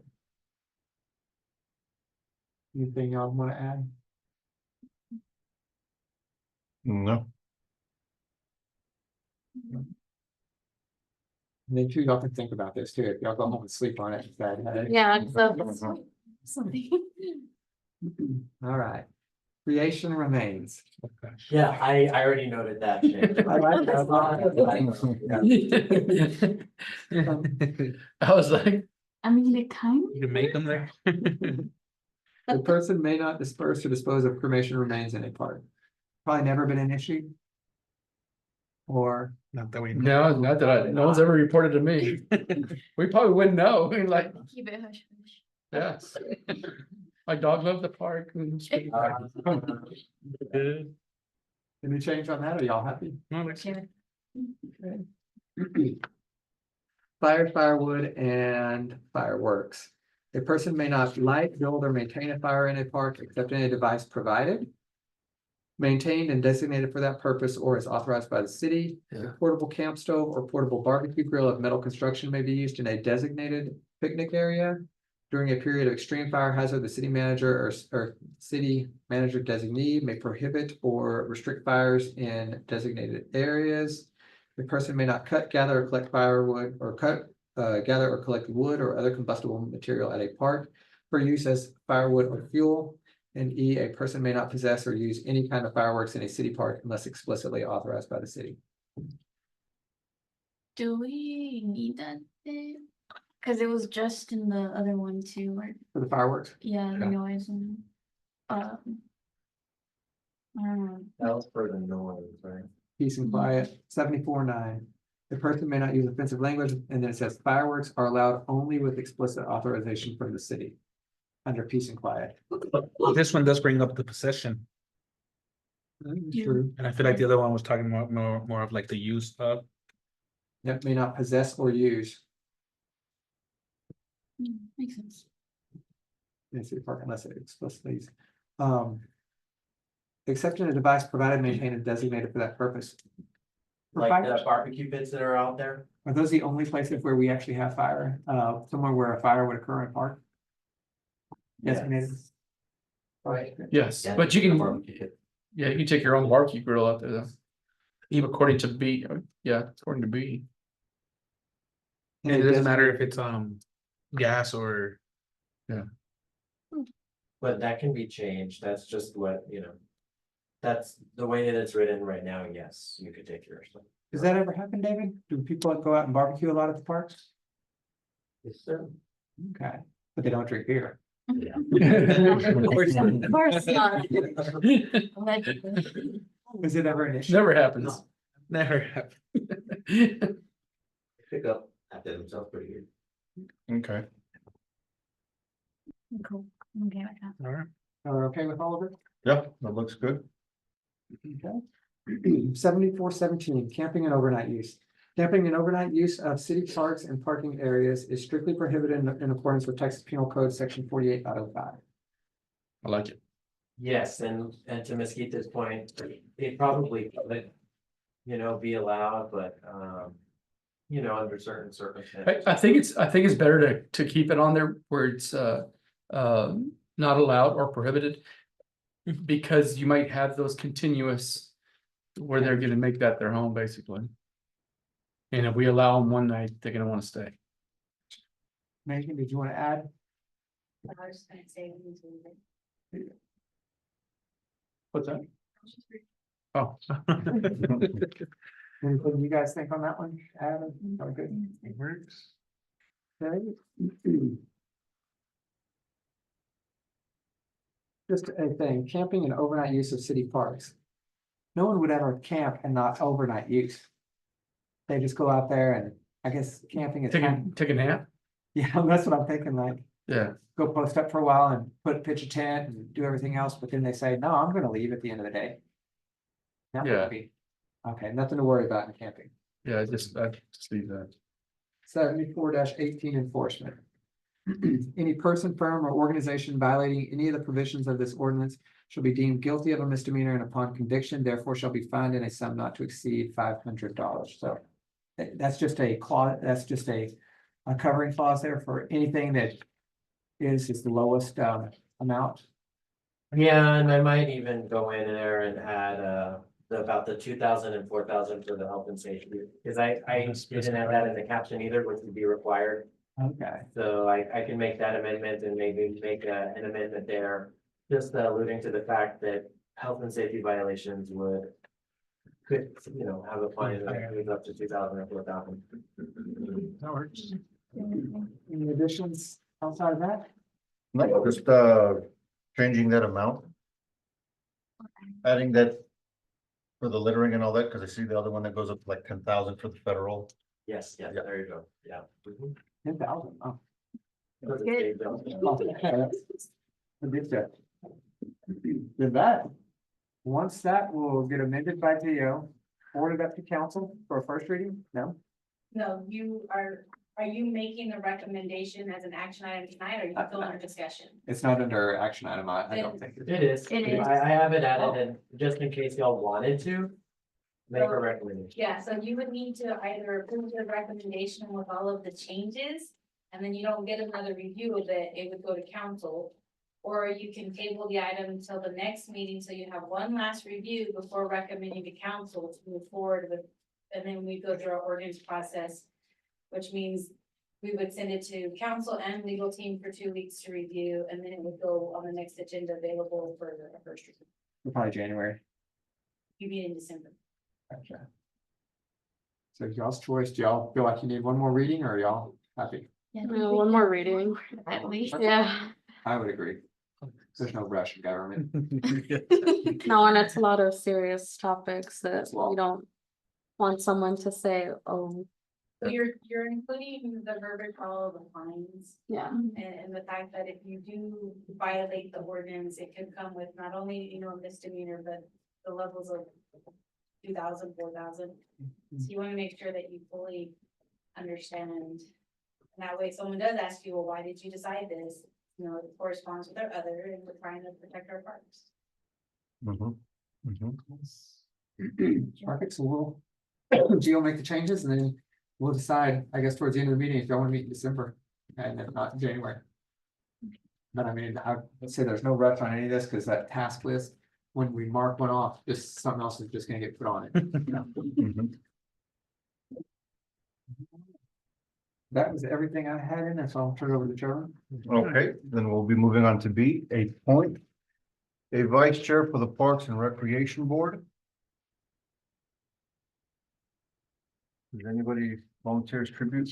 Can you volunteer, then you'll have to be nominated. There should be a motion to nominate someone, a second, and then. you would vote. So I make a motion to nominate Luis Gomez as vice chair. I second that motion. And, Okay, then we'll all vote for approval. Everybody approves? Congratulations. All right, moving on to C then, appoint other leadership roles for the Parks and Recreation Board if necessary. You want to leave, Secretary, what's the y'all wanna do that today or wait till we get more members? I guess we can see if we get more. Numbers. I would ask too, Gio, what are the, what's the responsibilities of the secretary? So, when we implemented the ordinance, we did make an explicit reference to secretary, vice chair, and chair.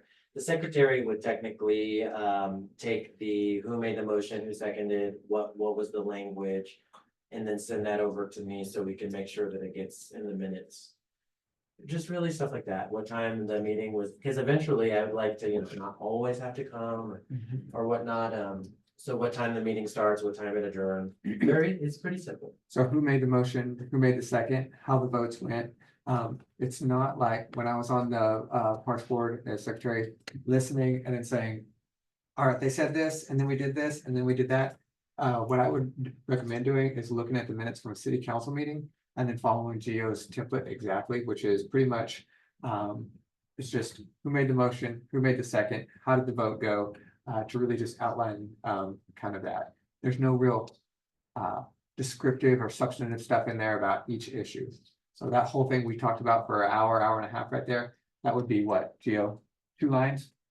Yes, it's very, like the ordinance does say what you have to record in the minutes, but it's very basic. It's like sticking to action, points of order, just, stuff like that. So the minutes you approved tonight are exactly what the secretary. Okay, And if y'all want to wait, that's fine too. Yes. Go ahead and table it.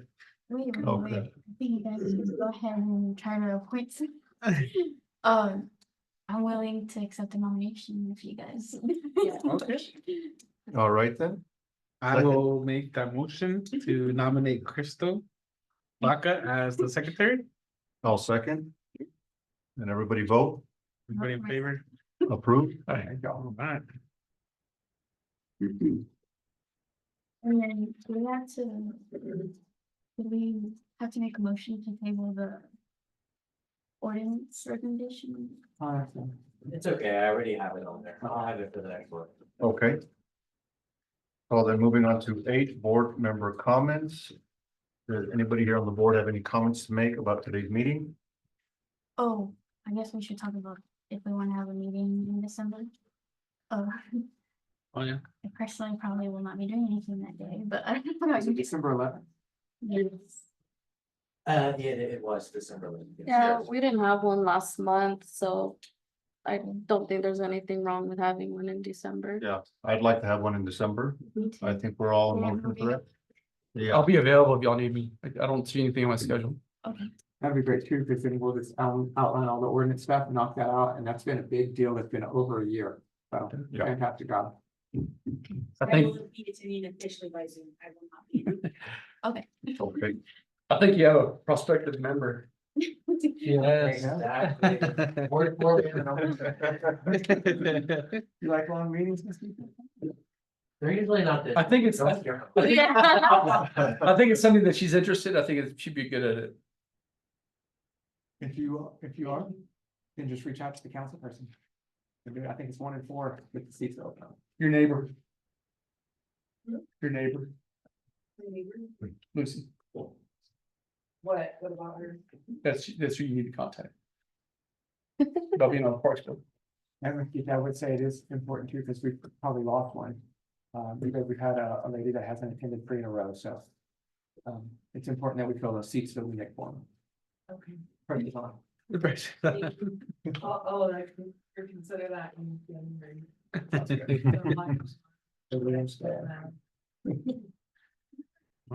all right then. Motion to adjourn. Second. Yeah, The second that one. second that. All right, everybody in favor? All right, meeting adjourned. 7:36. Thank you, Chief. Hey, Joe. Thank you, Albert.